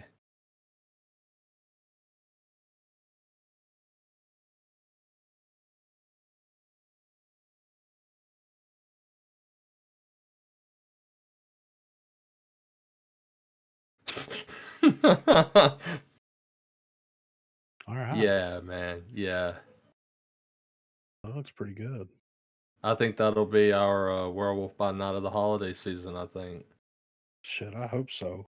Hope there's just as much blood. I mean, har har Mahadev. Oh, we got our Bollywood? Yeah. This is the one I had in there last week. I just want you guys to know that deciding to throw in a Bollywood trailer has been the greatest decision we've ever made. I live for this shit now. These trailers, man. This one's pretty ridiculous. I mean, they all are, but oh yeah. Are they as ridiculous as that dude riding in kickback on a motorcycle, texting, getting a selfie? No. Let's check it out. 3, 2, 1, play. And what kills me is these cinematographers are not bad.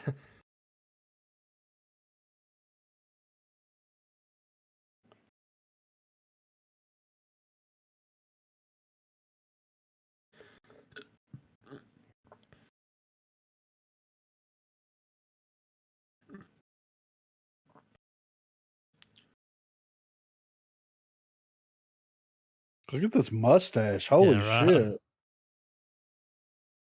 Big dick.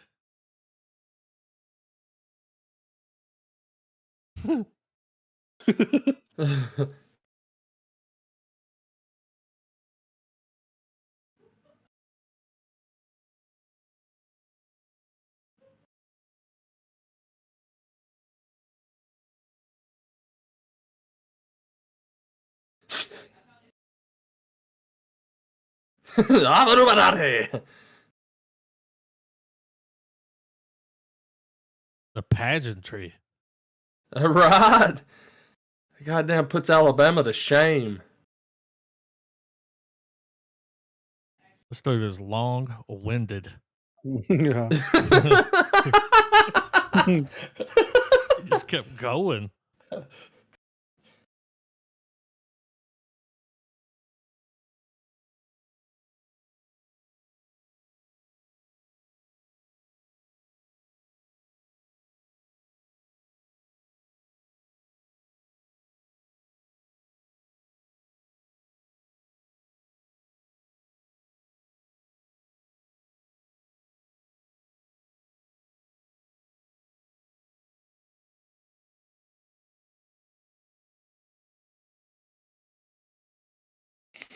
Is this 300?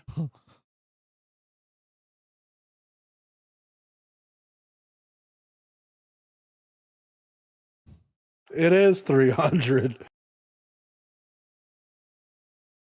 Look. Damn. Look at this. It is through bullet time.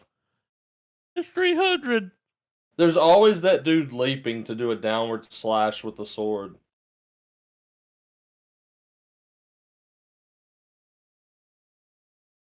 I was almost certain that was it. They're like, nope. There's more.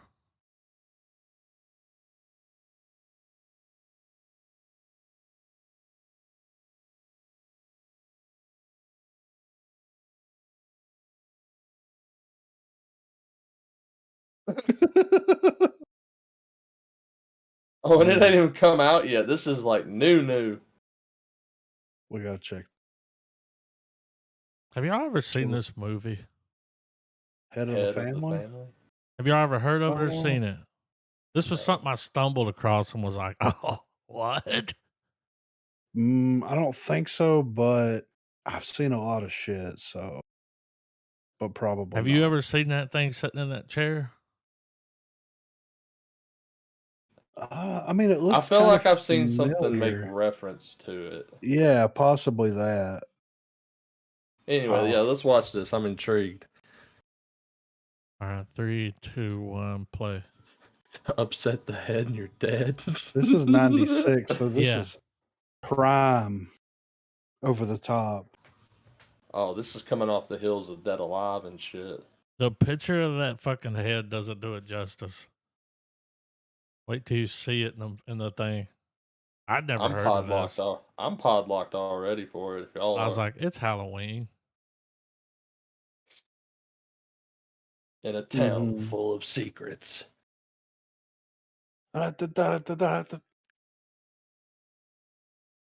People are disappearing. Just bang that dude's head on that truck. Like, oh, shit. What the fuck? Here we go. In this house.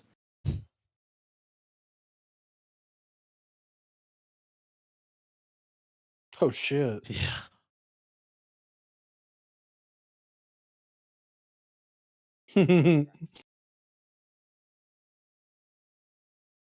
Look at that thing.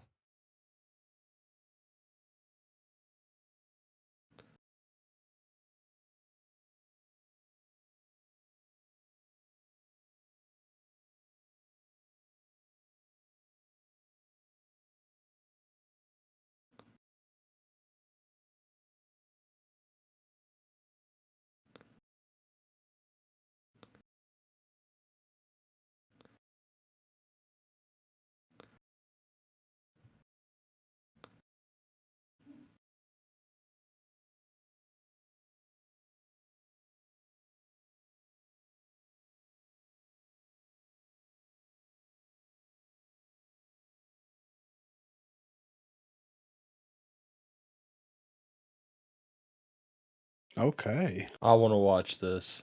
It's on YouTube. Yeah, I was saying I'm gonna track it down probably it's whether on we there. watch it or not. I was looking up something about another horror movie, like an old movie, and in Google Images, because I was looking for something from that movie, and I saw that head sitting in that chair, like from the movie, and I was like, "What the fuck is that?" Clicked on it, you know. Yeah. It was somewhere where you could buy it, and I was like, "Whoa, wait a minute, what is this shit?" That's fucking crazy. Terrifier 2, the sequel. I've seen this is getting a lot of buzz because apparently they like shot like a low budget. The first one was real low budget. Yeah. Have enough of a following and made enough to go back and make another one. Like, hell yeah. Yeah, I've seen where the first one has got a bit of a cult following. Yeah. So let's see what it's about here. 3, 2, 1, play.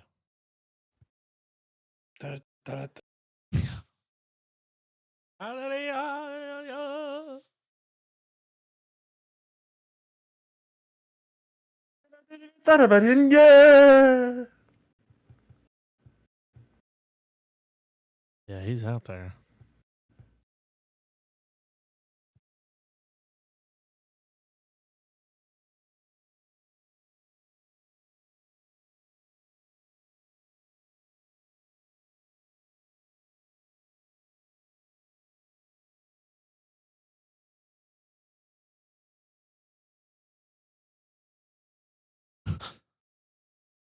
Snake. Oh, so it's like over the top, like yeah.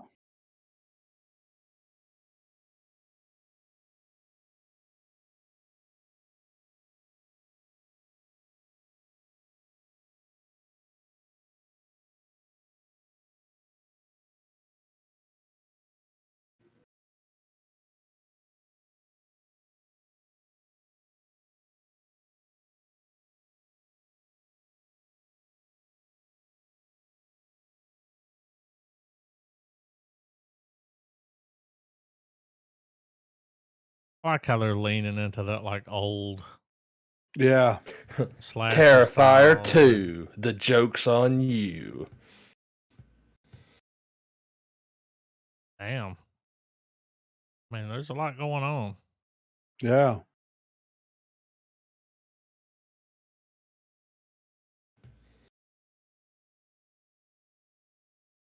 Okay.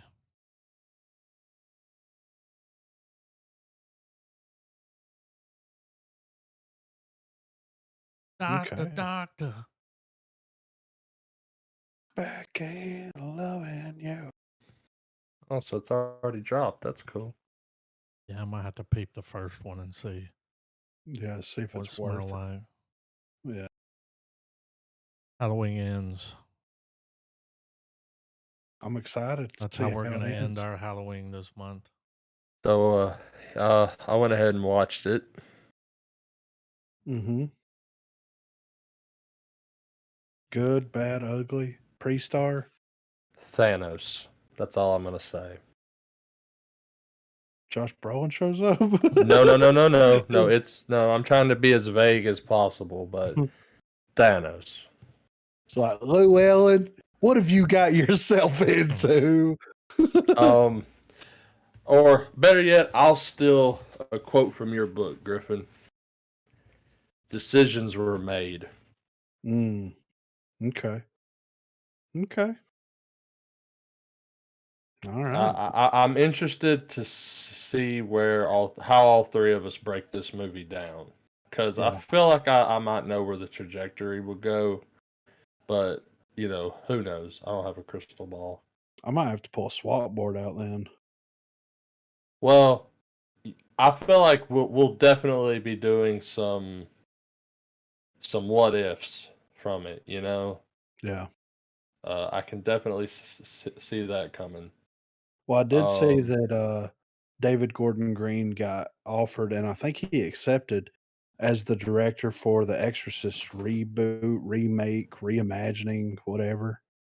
So that's interesting. I do want to forewarn y'all. Very different from Halloween Kills. I figured that. And I mean that in terms of like Halloween Kills is just a bloodbath from start to finish. Yeah, it's over the top on purpose. Like not so much with this. Yeah. Like that we get I mean, just as you probably are expecting, we get our Michael Myers kills. But it's not what you think. Right. And I'll leave it at that. I expected it to be because people were bitching about Halloween Kills, and I was like, look, man, it's like they took it over the top on purpose. That was hidden. Well, I saw it as now that I've watched Ends.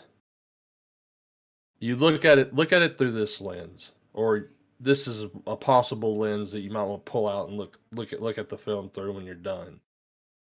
The first Halloween is absolutely Laurie Strode's movie. Mm-hmm. Halloween Kills is Michael Myers' film. Mm-hmm. Halloween Ends is this weird amalgamation of both. Okay. Which sounds like it makes sense. But like I said, decisions were made. All right. I'm excited to check it out. We got that. We got a next episode of Andor, and yeah. Yeah, man, it's gonna be cool. Y'all got another episode of Andor? I'm kidding. I'll play catch up. I mean, I guess the check's in the mail.